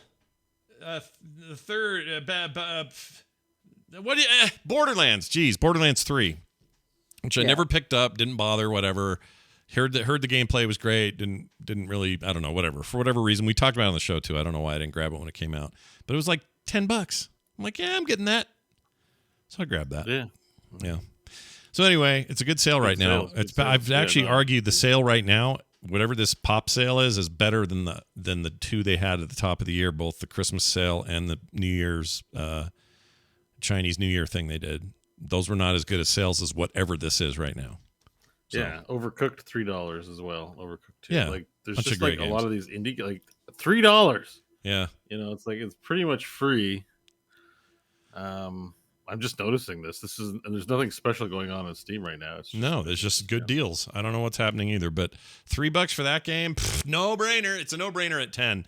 So I'm just saying, if you want to go like have multi-controller, good time, fun with your friends, or a pretty good little roguelike, that game is great. So there you go. Elden Ring. Let's talk about it. May as well do it now. Let's do it. So the three of us got it. You guys have been playing for a week. I got it yesterday and installed it this morning and played it this afternoon for about an hour. Oh, that's nothing, right? Yeah, it's not a lot. In fact, I'm still getting prompts for like, not tutorial prompts, but like, oh, by the way, this is where you revive, or by the way, if you die, get your souls. Did you go in the tutorial hole? I downstairs. See, this is the thing. The game doesn't tell you, and none of the notes just said butthole a lot. Yeah. So I just went, well, I could go up through here or I could go down there. And I don't know why I like things underground. I thought, well, I'm going to go underground. But I didn't really know that's what that meant, that I would be tutorialized. It's a tutorial hole. Yeah. That's good. It's good that you went down there. Because if you don't go down there, you missed the tutorial hole. Yeah. So wait, you're saying if I don't take the tutorial, it's a good hole to go into. Okay. For a new player. I'm glad I did because, like you guys know, in the past, I've played a bunch of Souls-likes. I never really get very far in them because I find them too punishing. I've talked about it on the show before. I know that and I'm 100% fine with what they are, but everybody's just like, no, Elden Ring's different. It's different. It's different. Very nicely gifted to me by Tanner Goodman, an amazing member of our community. And he was like, dude, you got to play this. I'm buying it for you. And I'm like, really? And he's like, yeah. And I'm like, all right, I feel guilty, but do it. So I'm going to make him some nice art or something in exchange. But anyway, so I got it installed. I played very little of it, but I can already tell that I'm trying to separate it from the hype so that I'm getting this just from my own gut. My own first gut reaction is this is already more compelling to me than the others have been. And it's partly because I know when I get through with the tutorial hole that it's a big open world. And open worldness is my jam, and it makes me feel like I have a little more room to breathe, and it's a little less like straight down the hall. And for me, that's already more interesting and worth exploring and doing what it takes to get better at the fights and understanding these boss battles and blah blah blah. So I would say that's the biggest selling point for anybody that says I don't traditionally like Dark Souls games. That I think that it's very easy to kind of fall on the side of, hey, it plays like Dark Souls. If you don't like Dark Souls, you're not going to like this. But I think where it's different is that in Dark Souls, if you come across a boss you can't beat, generally speaking, your choices will get good. That you can go and you can power level yourself. You can go try and find new weapons. There are places where you can go to one place before another. Like there are exceptions for sure.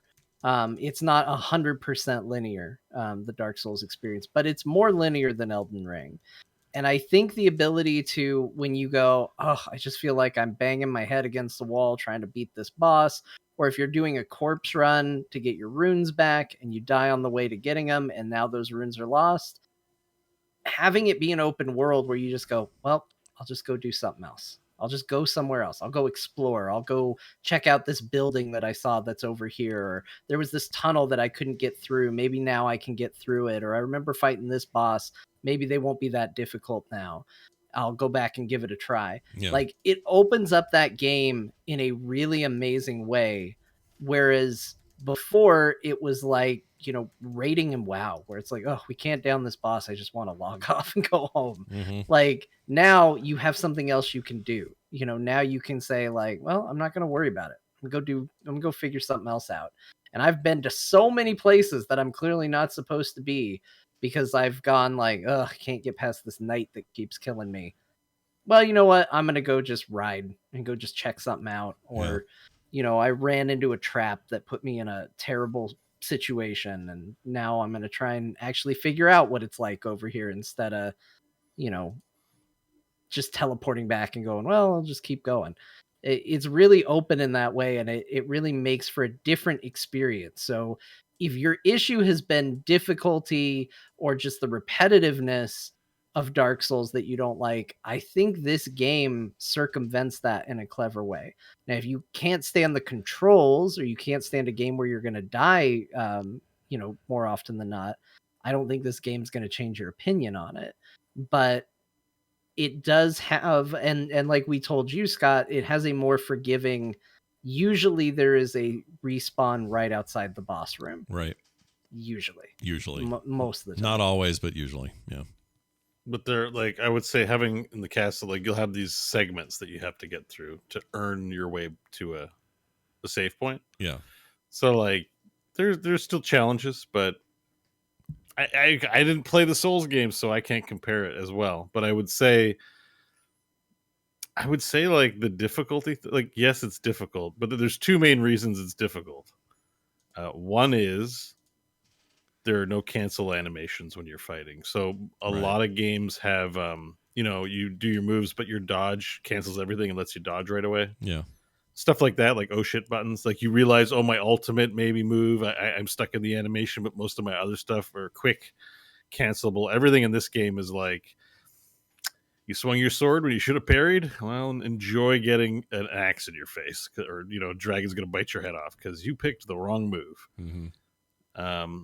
And the other difficulty, I think, is just some of the monsters in the castle area. So the open world's good, but in the castle areas, there are segments you have to fight or figure your way out around, and there's no getting around it. Right. So I can see getting stuck and frustrated. But like John said, whenever that's happened to me, I'm like, I'm going to go out to the open world and look around a bit more and find something else to do. Come back to it. Yeah. Which is nice, because I think my impression of the Souls game, which could be wrong, is that there isn't a lot to go do. It's just play the level or don't. And then I'm like, well, I don't feel like doing it. And then I find another game I like and spend a lot of time in that game, and I'm not going to come back to Dark Souls. Yeah. Because to be honest, it wasn't always, the problem with me isn't always like, this is like an MMO kind of, and I don't mean the game is like, I don't think it's a direct comparison, but what I mean is an MMO where you would out level or you would under level and go to a place you're not supposed to be at, and you would experience some of that and go, oh shit, I'm dying, I can't do this. Well, I'll go somewhere else and work on myself. This game employs some of those concepts, and that already makes it more interesting to me. So you can not out level content, but what I mean is you can go somewhere, get better doing things you can handle, and then go back to the place where you really got hung up, and then suddenly, oh, I'm pretty good here. I have a spell I didn't have before. This weapon is really helping, whatever. That, and even just descriptive, if someone tells me that or on paper, that's better for me than the Souls experiences I've had before. There's a lot of that. I mean, there were these giants that walked around that I just avoided because every time I got in a fight with them, they crushed me. Mm-hmm. And I was like, I went with a dexterity build, which is really stupid. I do it because I like rogues and I like stabby weapons and I like being quick and nimble, but it's not at all how I play the game. Like, I definitely stat against type. Like, the way I want to play the game is I want to be a big brute that just takes the hit and then just slams you back. But that's not what I decided to do. It was dumb, but whatever. I got a rapier and I got a shield and I poke things with my little sword, and it doesn't do a lot of damage. But then you get into these, like, where you hit like L2 and you do these ash moves that use your FP or your mana. Yeah. And all of a sudden I had one that I was just like, well, I got to equip something, and I equipped it. And I went and I got in a fight with one of those giants, and just out of it as like a Hail Mary, I was like, I don't know, I'll use it. And I took off a quarter of its health. Oh, geez. I was like, what am I doing? I can fight these things. I can fight these things easily. Yeah. And all of a sudden it was like, here was this thing that I was running away from, and now I can actually go toe to toe with. And, it's been kind of like that as I discover new weapons. I got this frost axe that does this amazing, like, stagger damage that is a really great combo for opening up enemies and, cool tricks that I can do with my shield. Like originally, in order to use that blood attack on my rapier, I would have to switch to be holding it with both hands, so I couldn't block and do it. And then I discovered if you put the no skill rune on your shield, you can still use your shield and you can use your special ability. And like little discoveries like that have really changed the way I play the character and really changed the way I play the game. And all of a sudden I'm getting in these fights. Like there are these really hard fights, or traditionally very hard fights, where you get kind of teleported into this jail, and you have to fight a special creature in like an arena. And I was terrified of these because the first one I did, I just got crushed. And earlier today, just before the show, I was like, you know what? I'll go in and try one. I didn't have full flasks. I didn't even have full health when I went into it, and I won. It's like, because I've been leveling up and getting better and understanding the mechanics and understanding how to better play, my role. And all of a sudden, instead of a world where I'm scared of everything, now it's a world where everything needs to be scared of me, at least until something crushes. So you're not in there with them; they're in there with you, is what you're saying, right? Okay. Yeah. They can still wreck you if you're not paying attention, because that happens. You're like, oh, these easy guys, and then you're just lazy, and then you're like, oh shit, I got 10 hit points left. Ah! Yeah. Like I find it still maintains it can be dangerous if you get too comfortable with some of the monsters. Yeah, and then they'll change it up. Yeah. So and the AI behavior is pretty good. Like I find they change it. The other thing about the weapons too is this isn't a game that's like, here's your weapon. You'll be tempted to just stick with a weapon. Like I've been playing with the katana pretty much 24/7 because I think it's cool. Yeah. But realistically, under certain monsters, I'm like, I probably should do a different weapon. And you can equip up to 3 weapons and swap them out. So there's a sense of like, if something has things behave, there's a logic. So if something has a lot of armor, you want to hit it with blunt, for example. Gotcha. Game's not going to tell you that, but if you hit it with blunt, you'll do a lot of damage instead of your dumb dinky sword. Like the weapons are also tools, and the armor is also tools. So as you face the monsters in there, you're thinking, oh, what are the right tools for this job? Because like sometimes my katana is like, oh man, katana is really good for dispatching like dinky enemies all over the place. But when I'm on a horse trying to reach real far, I have weapons that can reach way farther. I should switch to the dismounter and take something out using that. So I like that aspect of the game, because then you're kind of like a hunter where you're like, what's the best way to hunt this, anus demon? Well, let me ask you this: I need the plunger sword. Do you feel like you always use a plunger on an anus? I agree. Do you gotta get that prolapse stagger? Yeah, no kidding. Do you can you tell visually, like if you see a boss or even just a creature you haven't encountered before, is it visually possible to make that determination and say, well, I need a blunt weapon on this guy because it's all armor? No. So the game, like, it isn't like, sometimes games give you symbols or you see colors. This game does none of that. What this game does is ask you to get hit over the head and die a couple of times figuring stuff out. Yeah. So you might logically look at something like, oh, a suit of armor, let me use a blunt weapon. Just like that's, it's hard to stab a guy in plate mail, right? Like that's why they wear the plate mail. In real life, you'd have to find like a joint or something to slide the blade into. Otherwise, it's, you can't chop at a guy in plate mail.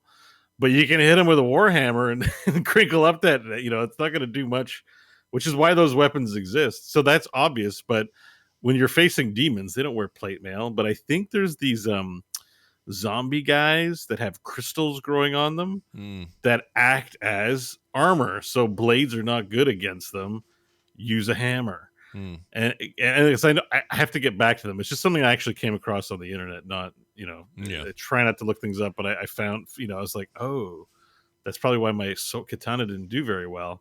I should use a different weapon. So getting stuck using a single weapon is like not the way to go. The way to go is to like, sell your janky weapons maybe, but like understand that they're tools for different things. And I think that's where you start and get invested in this game, because you're learning, and then you're like, well, I have to put this knowledge to use. I can't bring it to the office, like I got to keep playing this game to get the benefit of all of my learnings, There's a little bit of like, I don't want to say sunk fallacy costs, but you get like, you spend a lot of time learning it. So I think that's why people I think that's why you hear a little bit of, I like the game the way it is, don't ruin it, because everything's easy if you figure out the easy. Hunting's easy if you know how to use a bow. Right. But hunting's hard if you're like, I don't know how to use a bow, and you gotta practice. So I think maybe that's what the Souls games are going for. I can't speak to it, but that feels like what's happening for me right now. Is I'm just learning the systems slowly each day, and then I want to play again because I have an idea or I want to try a new weapon.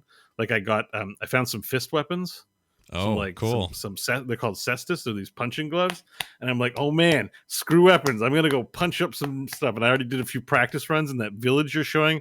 There's this noob village where you can go train. There's pretty much the easiest guys in the game. Go in there and my practice favorite place to fight. Yeah, it's Gatefront Ruins it's called. Yeah, you just go there and you just practice up your weapons. I always find myself there when I've got a new weapon, trying them out on the noobs in this city.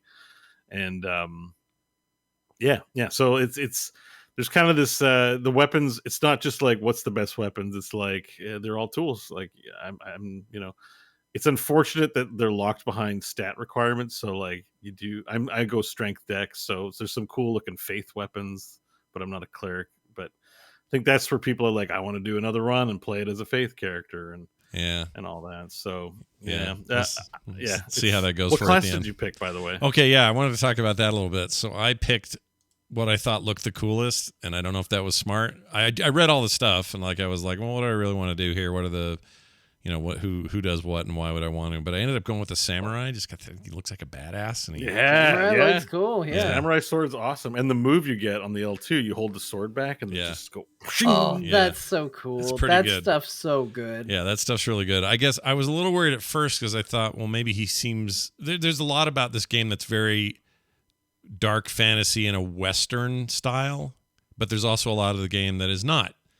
Yeah. And I was worried that I would seem weird in this world as a samurai, but it works. It totally works. It's fine. And he looks like a badass even in his base gear. And so that's why I chose him. But I noticed the untarnished, well, they're all untarnished or tarnished or whatever they're called. Everybody's tarnished. You're tarnished. Yeah.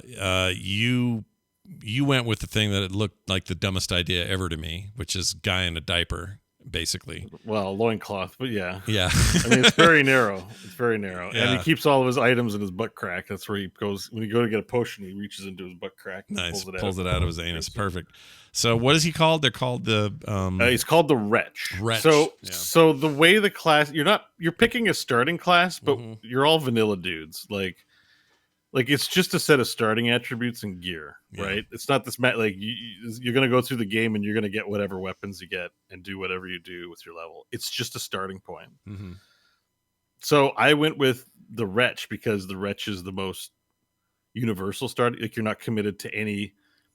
Like if you look at the stat distributions, right? Like a samurai probably has high dex, right? So you've already pre-allocated some high dex. Yeah. For the Wretch, everything's 10s. So open world and the sucky thing is no starting armor, so I had to figure out how to get equipped. I basically had to sneak around with a club, and in a diaper, and it took me a long time to get armor. I'm not gonna lie. And that noob village, I've been rocking the noob village armor. I finally looted off one of those guys their armor, and I've been using that to this day. So I'm like, I look like somebody in chat room I was playing said it's a Spanish Inquisition samurai. Like that's pretty much what it is. Like I'm a Spanish Inquisition dude with a samurai sword. Wow. And I love it.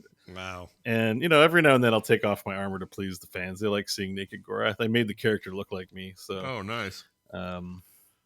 Yeah, but Wretch is like apparently the hard mode. Like someone said, you've never played a Souls-like and you're playing the hard mode. Like because I don't think it's hard long term. I just think in the beginning having the class lets you kill some shit.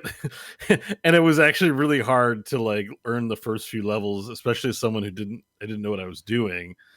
I wasn't regretful, but I think it like made the game take an extra long time as I was like playing from a disadvantage. But I reason I liked it is it felt more roguelike or more like, you know what I mean? Like I don't have a background. I'm just a guy with a club.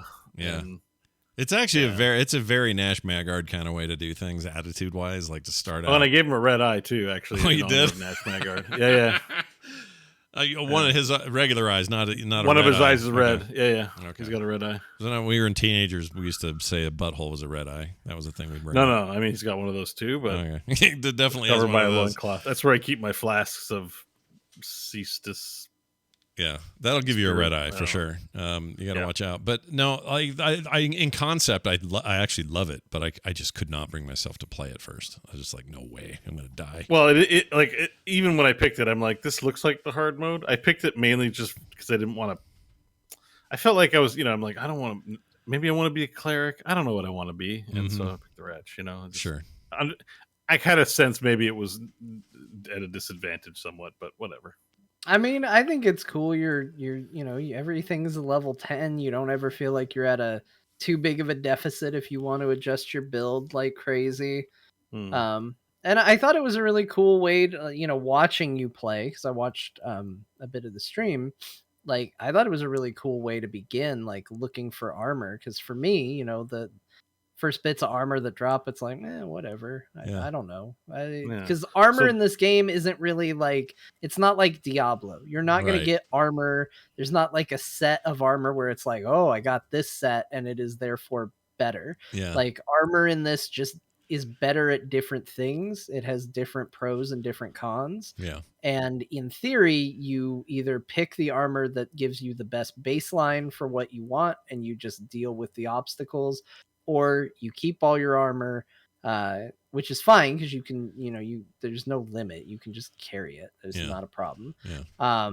And then you pick the armor you want to use for the situation you're in. Like, I have some armor that if anybody hits me, I'm like tissue paper. They just cut right through it, but it's very strong against magic. So if I go up against a magic foe, like putting that on would make sense. But in general, I don't like doing that min-maxing. So I just picked a set that's generally strong. Doesn't give me the fat roll, which is, on the side, it will tell you if you're light load, medium load, or heavy load. If you're heavy, when you roll to dodge, you will roll slower. Like, the lighter your load, the faster you roll. It's called fat rolling. Everyone was making fun of me in chat, like, you're fat rolling. And I'm like, so what? What? Yeah, what does that mean? It's a new term. Don't fat roll. Yeah. Stuff I hadn't heard before. It's 70% of your encumbrance. So there's no encumbrance for your inventory, but there's encumbrance for what you have equipped. Oh, I see. That's that where makes you'll sense. see that. So if you overload yourself, then you get that. I do think it's kind of hilarious that the game adheres to these really strict rules about momentum and follow through and no interrupting your animations, and there's just this deliberateness to that, and that's one of the aspects that makes it so difficult. But then you can make a horse appear under your butt and jump off giant cliffs and not hurt yourself. Like, they don't seem to carry. I mean, I know it's a fantasy world and you can make conceits and everything, but they don't carry that. They didn't want to make a perfect horse simulator that you have to do exactly right or else you're going to die a lot. It's just combat that's hard. Yeah, that's and interesting. You get the horse pretty early too. Yeah, you might have gotten it already. I don't even know. I think as soon as I get out of the hole, I get it. The fall damage is really funny, to be honest, because there is fall damage in this game. Yeah. And it's basically like a huge window where you're fine, then a very tiny window where you'll take a little bit of damage, and then after that, it's instant death. Like, so and you know about rainbow stones? Yes, that's what I was gonna say. So there's a cool trick with these things called rainbow stones that you get, where you can use it, and you will throw this little stone off a ledge, and if it shatters, you'll die from that fall. If it lands and glows, you'll be safe. Yeah. So that's how you test if a drop is safe or not. That's Unless great. You just try it yourself. There's actually an item that you can just drop and check it out and say like, oh shit, it's safe. I love that. Now the game also, I'm looking at one right now. There's just exploring and you'll find a hole and go, oh, there's a cave at the bottom of this thing. Which there are caves and dungeons everywhere. So did you that's find? Exciting. Did you go to the bottom of the sewer, John? Without spoiling too much, there's a sewer in the forest. And you go to the bottom, and there's basically like it's like, the big dungeon in Skyrim, the big underground dungeon. There's a really big dungeon in the middle of Limgrave. If you don't know about it, really, I don't know. Like not one of those caves that's like just a few rooms and the boss. It's like I went in there and I was like, this place is massive. I'm leaving, but it looks so cool. Well, wait a minute. Like way down, like deep way down. deep Yes, down. yes, I did go down there. There is a whole, like, the map is huge. The map is enormous. It feels like, and I'm still like finding new sections of it. It feels like, and there is an entire underground map. Yeah. So Scott, there is a main quest, right, with these castles, and you look on the skyline, you're like, what are all these castles? There are castles. It's like 15 Ganon's castles all around. Like whenever I'm playing, I just look and I'm like, I'm in a castle. It's huge. I've been playing in here for 2 days now, and there's like 4 other castles I can see from this castle, and I'm like, what are these castles? Like there is so much real estate in this game.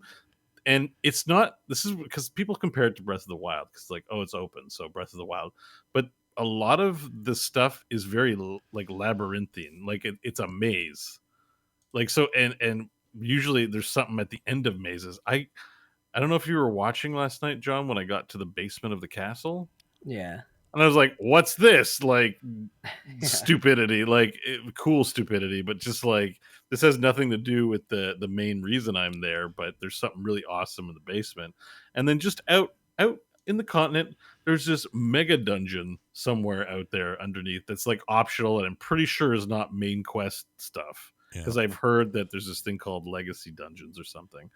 So I think this game, like, I'll be able to tell you when I finished it, but I think this game has like an actual like ginormous amount of content. If you like this kind of game, there's just a lot of it. Yeah. Like next it's level, kind of exciting. Next level Skyrim in terms of places to go and explore and do. I don't mean Skyrim in systems, but Skyrim had that feeling. It doesn't have right? the role playing aspect. You can't, right. It had Skyrim always had their arrows. Skyrim had that thing where you'd be like running around and go, oh my gosh, there's a hole here. Oh, there's a whole thing under here. Okay, cool. Like that feeling was always a really cool thing about that game. And it sounds like that, but on steroids here.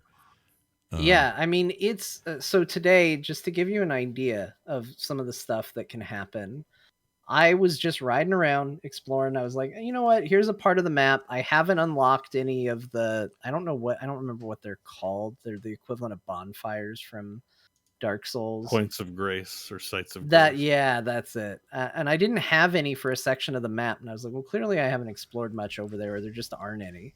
So I'm going to go explore. So I just went over there and I got in some fights and I killed some bosses and stuff. And I was feeling pretty good about myself.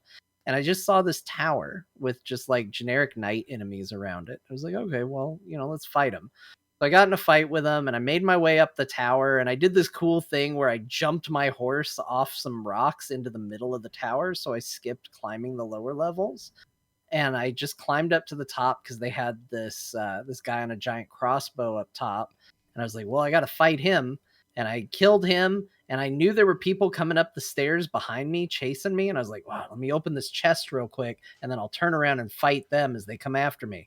And I opened up the chest and I turned around and the chest turned into fog and teleported me away to a place I'd never been before. And a place where the only option was to fight a gigantic monster. Yeah. And that was the only thing to do there. And I tried to fight this monster and I could not fight this monster. So I ran past him, stole the loot that's up by him, and ran my ass out of there and got it and teleported away. And it was like this really like just out of nowhere, just a tower in the middle of the woods. And all of a sudden it teleports me to this city. There's incredible stuff that I don't want to describe that I saw while I was there that I could just see in the distance. And I know it's a place you're going to go because it's a place I'm trying to get to eventually. But like, that's just from one random encounter out in the middle of the world. Like, and it feels so crazy and magical and cool and rewarding. And like, I told Bo on one of his streams, because I was just riding around and I just saw this thing and I was like, this building isn't like, there's no door. Like, it's just a perfect like square of like ruins. Like you can see over the wall, but like it's too tall for you to jump. But I was like, the horse can jump over it. So I double jumped on my horse over it. And there's just a flight of stairs down, and down I go. And I open a chest and I get a friggin' Darth Maul war staff out of there. Yeah. And I was like, it's just out here for no reason. You just get it. And it's like it's a really solid weapon for especially for dexterity builds. You have to think of jumping over that wall, which I had been to that location and didn't think of jumping over the wall, so I didn't have it. Didn't do it. Like, I completely like you'll miss secrets, but still get things. So feel like, well, I cleared this area. Yeah. Yeah. Yeah. It's just like you didn't get everything. It's kind of wild. Can you guys tell what is the George R.R. Martin bit of this? Is it a story bit? I read a bit of an article about that, sort of clarifying, like, he came up with the overall lore. Like, it's not that he wrote the story. Yeah. It's that he wrote the lore for it. So, like, when you're coming up with, like, the lands between and the tarnished and whatever else there is to discover. Yeah. He laid the foundation for these larger things. I don't think he wrote necessarily like, at this point this character has to say that, because I don't think this game's going to give that to you. I think this game is more about the stories told in light strokes and in the atmosphere and things like that. Well, that's the thing that I've always. There's a weapon that's an homage to him. Oh, is there? What is it? I mean, is it a really nice weapon at the first 5 inches of it, and then the final inch sucks? Is that what that is? No. You know the Iron Throne? You know how it's like a giant throne made out of melted swords? Sure. And how it looks? Yeah. Imagine a giant 2-handed greatsword made out of that. Oh, it's just like it's cool. just swords all the way up. That's cool. And there's some like the high end weapons. There's some pretty ridiculous high end weapons that I've caught a glimpse of over the past week, but I try not to see them. I shut it down immediately. You don't want to get spoiled. The thing about it is the one thing about this game is everyone's posted images about this game. Stop. Yeah, video clips, images, all that stuff. Here's the thing that I will say about all the Souls games. Everyone thinks I'm such a Souls hater. I'm not. I just cannot finish them. They just are too punishing. Whatever. We'll see how this game does for me, and I'm not even guaranteeing anything. But what I'm saying is, what I've always loved about them is the tone is undeniably rad. It's my favorite kind of fantasy, dark fantasy tone. This is going to be a weird comparison, but it reminds me of playing something like Metroid Prime. It's a weird example, but that feeling of isolation, like you're in this weird place that you have to figure out, and you're alone, and it's dark and strange, and that's never been my problem with these games. In fact, I love that about the games, and that's partly why I've always argued, well, it'd be nice if they were a little more approachable by general public people, because maybe they would get to see the majesty of the design and everything else. All of that aside, though, that's a real draw for me, and even just this early stuff I've played today for an hour is all I've had. That tone is just so like, and it feels good. I also really like that the Sekiro style assassination mechanic is here. So if I'm quiet and sneak up, behind a dude that can get taken down in a quick stab in the back, I can do it. I like that. If I do it wrong, it's a bigger fight, and that's fine. But I like the option of approaching a camp or a guy at a crossroads in a way that is different than just head-on fighting. I think that's fun. So yeah, I'm just for the hour I played, I was like, oh yeah, this smells like what I like. Let's see if if I can handle it in the long term or not. I will say, with regards to difficulty too, there's a lot of control you can take into your own hands with it, on how easy or difficult you make it for you. I apparently was playing somewhat on hard mode for a while. There's an item that it felt like everybody I talked to was like, yeah, just go in there and I summon my jellyfish, and the jellyfish goes in and then it hits the jellyfish, and oh, it's such an easy time. And I had the jellyfish and it was on my item screen. I couldn't do anything with it. I was like, what am I missing? Why does everybody else get to use a stupid jellyfish and I don't? And I asked somebody, and they're like, well, you got to get the summoning bell from this lady. She appears in the first church that you go to when you first get out. And that's why everybody has it, because she's like very early on. They're like, she only comes out at night, and you just get a summoning bell from her and you do it. So I tried to get her to appear. She wouldn't appear. I think I killed her is the problem. Because I got in a fight with, there's a big boss that patrols the area right where you first come into the world. And I got in a fight with him, and I think using my abilities, I accidentally hit her and killed her early in the game. And I found out that you can buy the summoning bell, this very valuable weapon, from another place that you eventually go to. And I got it, and oh my gosh, did that make the game easier? Because it does. It uses a little FP, and it summons a minion that will come and help you, which they don't do a lot of damage. They don't do a ton, but sometimes just getting the boss to not focus on you and focus on something else like changes the whole thing. And so I actually switched to, I don't use the jellyfish. There's 2 skeletons that you can get as a summon. And the reason the skeletons are so good is skeleton monsters in this game, when they die, unless you deliver a killing blow when they're on the ground, they resurrect at full health. Oh, and the same applies to the summons. So usually what happens is I'll summon the skeletons and they'll go in and they'll attack the boss, and the boss will kill them, but it won't finish them off. And then the boss will come after me. And by the time I'm healed up and taken care of, my skeletons are back ready to help me out some more. That's great. And they're my Skelebros. And I like them so much. They help me out in really bad situations. And I didn't have this. I beat the first 2 big story bosses without it. Although I did do multiplayer on the first. Oh, can you describe that real quick for those who don't understand how it works, including me? How do you do that? How do you summon people in? What is that? So there's an item you'll get very early that starts talking about multiplayer features. You're going to get a whole bunch of them. But basically what happens is they're all fingers, basically. Yeah, they're all fingers and eyes and weird body parts and stuff. But when you get up to a boss door, you can activate this item. It looks like an eyeball in your inventory, and it lets you see the summoning signs for other people. And they're these yellow signs that glow on the ground, and only do the yellow ones. The red ones mean somebody wants to challenge you to a PvP fight. So just be wary. Yeah. But when you stand on it, you'll see a picture like a ghost of the player, and you can just summon them into the world, and you can summon up to 2 people to help you fight a boss. The boss will be harder, but you'll have an ultimately easier time because you'll have 2 allies helping you. Sure. Yeah, they just come right in. You can also volunteer to help people, but I killed Margit twice because the first time I didn't understand how the summoning worked. So I was doing the thing where I was writing my sigil on the ground, and then I would get pulled into someone else's game, and I'd help them try and fight this boss, and we downed it, and I was like, yeah!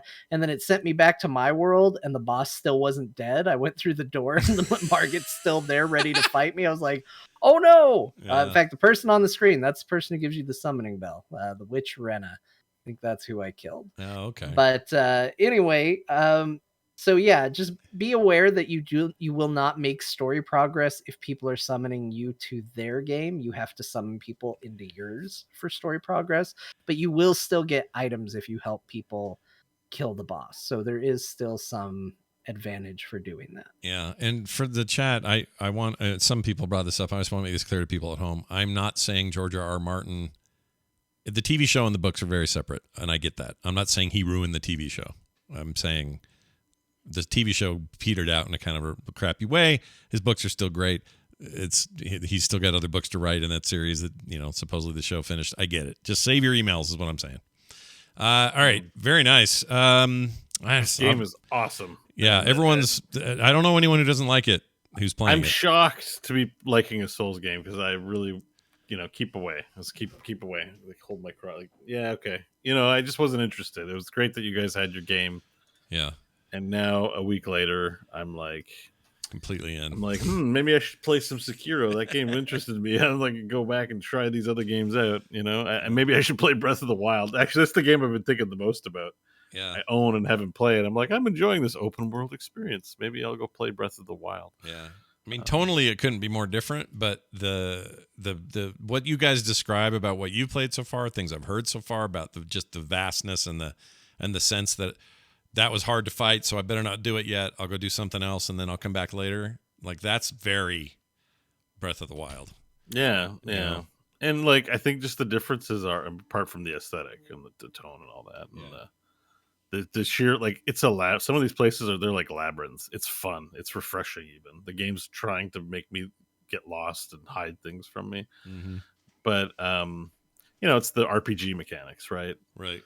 like there is a sense of, you can eventually overcome with the items and things like that, which, I think in a game like Breath of the Wild, it's more Metroidvania-ish. Like this game almost feels Metroidvania-ish, but it isn't because it has the RPG element to it. Sure. It's nice. It's refreshing to want to play a game and not be thinking about the construction or meta story of the game, even in the throes of its, huge popularity. I just enjoy locking into the game, playing, and that's it. And it's just been a while since I've felt like that about a game, just like a game like this. Like Disco Elysium makes you think about all kinds of things because it's so story driven, right? Like this game, you just like 6 hours goes by and I'm like, oh man, I want to keep playing this game, and I didn't even think about the time going by. It's really good. It's really deserving. It's high critical praise. Nice. Honestly. I just noticed this guy did a different kind of summoning. Or John, did you mention these wolves? Because he's got. No, you get the wolves with the bell, so I also didn't have those. Gotcha. But yeah, there's a bunch. Like, and sometimes like your reward for doing a dungeon will be they'll give you a very powerful summon. That you can pull in, one that actually does do heavy damage and will carry their weight a little bit more. So it's like a whole additional system, and I haven't even really touched the magic business, but I've seen casters do some incredible things, and it just, this whole game and this series, I mean, it applies to Dark Souls too, but this game, like, there's just so many mysterious things about it in a fun way. Like, yeah, you could probably go find it all in a Wikipedia, but the game doesn't make you feel like you have to. Yeah. It just makes it feel like when you encounter those things, it's really cool. Like the first boss, who's this boss Margit, you'll probably hear a lot of people talk about because it's basically they designed the first boss of this game to be insanely hard to encourage people to not try and just mainline the story, but go out and explore. Like, if you just follow the quest markers and go right to Margit, you're probably going to get your butt just kicked. Yeah. Because it's there to make you say, oh, I need to go out and level up and learn the game a little better and get more stuff. Yeah. But apparently, and I never got this, I never found it, but there is a merchant in this game that will sell you a shackle for Margit. Oh. And I saw somebody do this on one of the attempts. It was the one where I joined somebody else's game, where here's this big boss that's killing me over and over again. And this guy walks out and just does a little sigil with his hand, and this giant circle appears around the boss and yanks him forcefully into the ground and holds him in place while we all just stab him repeatedly. Oh, wow. And it was so cool. And you can apparently like do it twice. And it won't work anymore after he hits the 50% mark. So it's not just like an instant kill, but I still don't know where that item is. Somebody else found it and it made their run more special and unique. I didn't encounter it, but it's still part of this game's world and legacy and story, and like stuff like that is just so cool. It just makes, sometimes you go over a hill and it's just a hill and there's nothing there, but it makes you interested to go see what's over that hill because there's so many weird little things in this game that, maybe only 3 out of 5 times there is something, but when there's something, like, it's so cool. Yeah. I don't know. Just talking about it makes me excited to keep going. So next week we'll talk more about where we're at with it. Will we hit a wall? Will Scott make it through? I don't know. Place your bets. I don't know. Maybe. Or will I play Bombslinger? All right. $3. Well, and then Bo, you played a lot of the extra stuff that you usually have. I played my usual games. There's a new Valheim patch, everyone, by the way, adding caverns to the frost area, which is nice because I haven't been to the mountains yet, so we're just getting ready to go there now. Nice. But that's actually a pretty big deal that we're getting some content for Valheim. Yeah, so they haven't been a while, right? Since they've had new stuff. There's been dribs and drabs. There've been small content updates, but they didn't anticipate the popularity of their games, so they worked on a lot of fixes over the past year. They didn't think it was going to be that big of a deal. And then they've hired a lot of people. So there's probably a lot of onboarding. There's a big patch expected to add the Mistlands, which is going to be a huge patch at some point. Now it's a smaller patch. Yeah. But that's the new biome, right? Small patches are exciting too. Mistlands are the new biome or something? Whatever they call it. Yeah, it's 3 biomes not in the game. So Mistlands is one of the biomes. Got it. And then there's the Ashlands in the Deep North. So nice. That's going to be a big deal when that drops. But this is still nice. It's still fun to have new content for the game. There you go. All right. Well, we've come this far. Let's do this. That's a good question. We got an email that's kind of related to difficulty sliders, stuff we talked about last week. Emails came to the address I'm about to give you at home, talktothecore@gmail.com. That's talktothecore@gmail.com. This came from Mitch, who says, difficulty slider in Elden Ring was a subject. So how difficulty sliders work in Witcher 3 and Skyrim is it increases or decreases the amount of damage you do to an enemy. In Elden Ring, since they don't auto-scale the enemy to your level, you can achieve this exact same effect by over-leveling your toon, or your character, for those who don't know what a toon is. I over-leveled in Elden Ring, my Elden Ring toon to level 40 with some easy farming tricks and went back to starting zones to play the game, in quotes. Even though I am a way higher level with okay gear, it's still not an easy game because a lot of the difficulty comes from learning new combat systems that are different than any other game I've played. It is the muscle memory of that. It seems to me that most of the difficulties in Elden Ring come from the different combat systems. It is way more complex than the average or than most action RPGs. I don't know if you can lower the difficulty like you do in other games without dumbing down the combat system. Try and see if you agree, Mitch. I mean, I haven't played enough to prove this out, but everything you guys have described kind of proves that out. Like, yeah.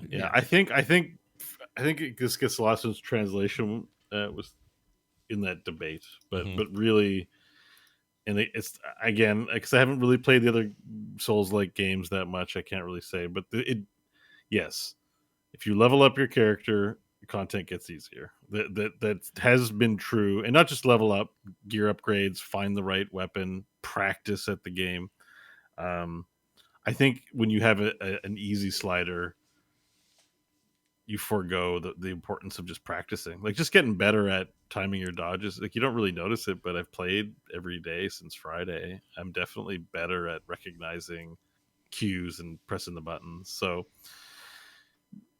I like how you describe that better than Souls Bros describe it, because they usually just say get good and flip you off. You said practice, get better, and you'll start to recognize stuff and be better at the game. I like that attitude. Bo, yours is better. That's what the game's asking you to do, and like, yeah, it's really go at your own pace. The other thing that I've heard from people too, because the game is such a cheaty face game, like it's a bastard of a game. Yeah, cheesing is like you don't got to feel bad about cheesing. Like there is a knight, and knights are bastards, and I'm like, well, he's in a room and I'm on the deck, so let me I just shot a crossbow at him and he couldn't hit me, and I'm like, I don't care.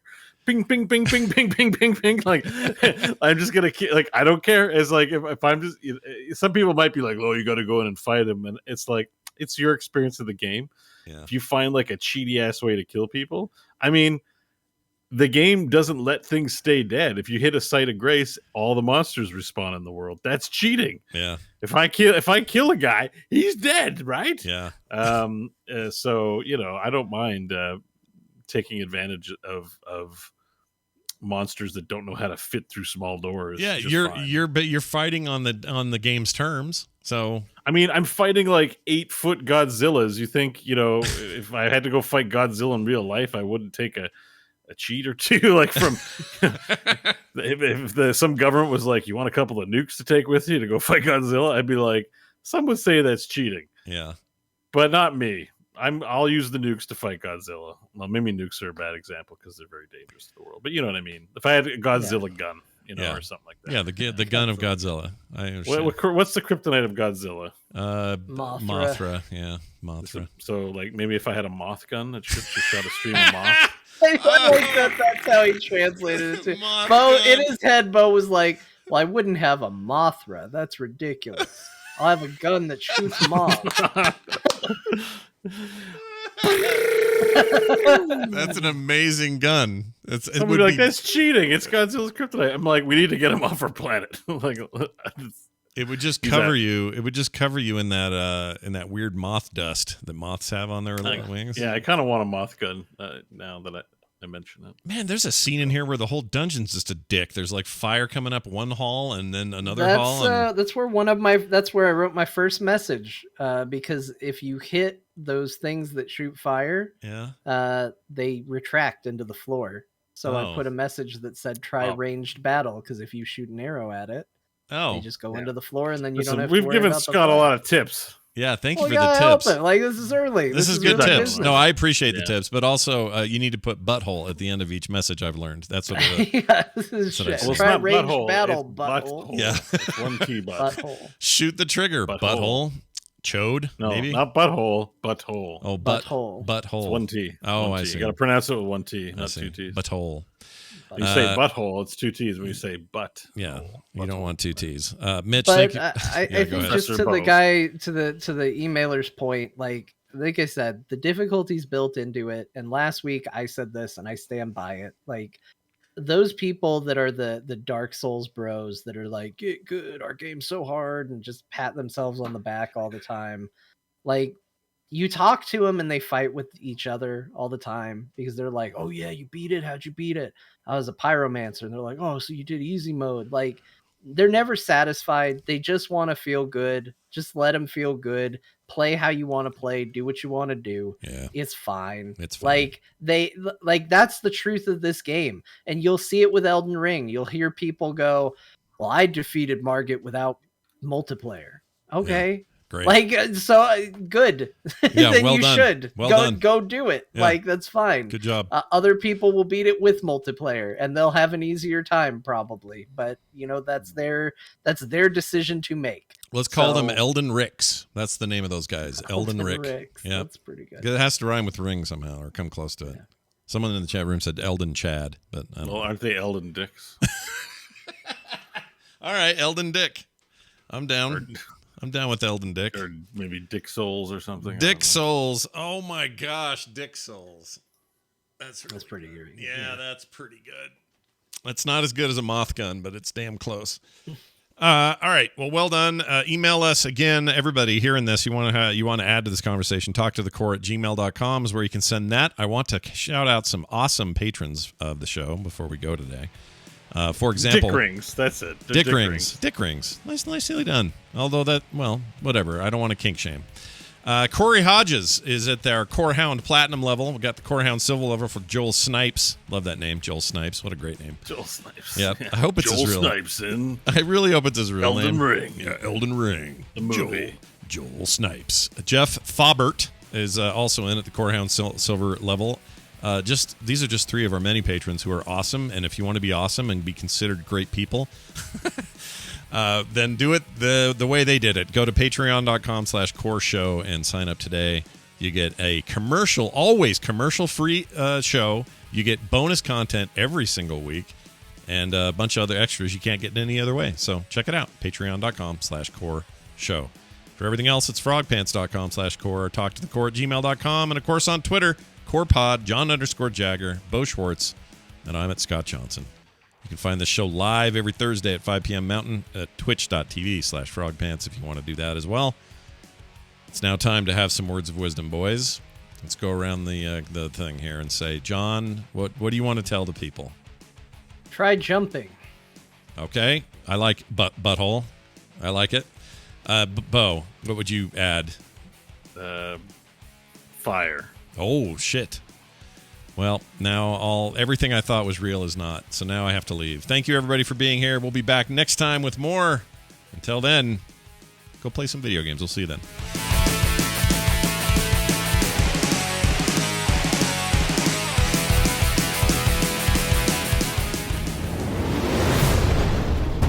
This show is part of the Frog Pants Network. Yes. Get more at frogpants.com.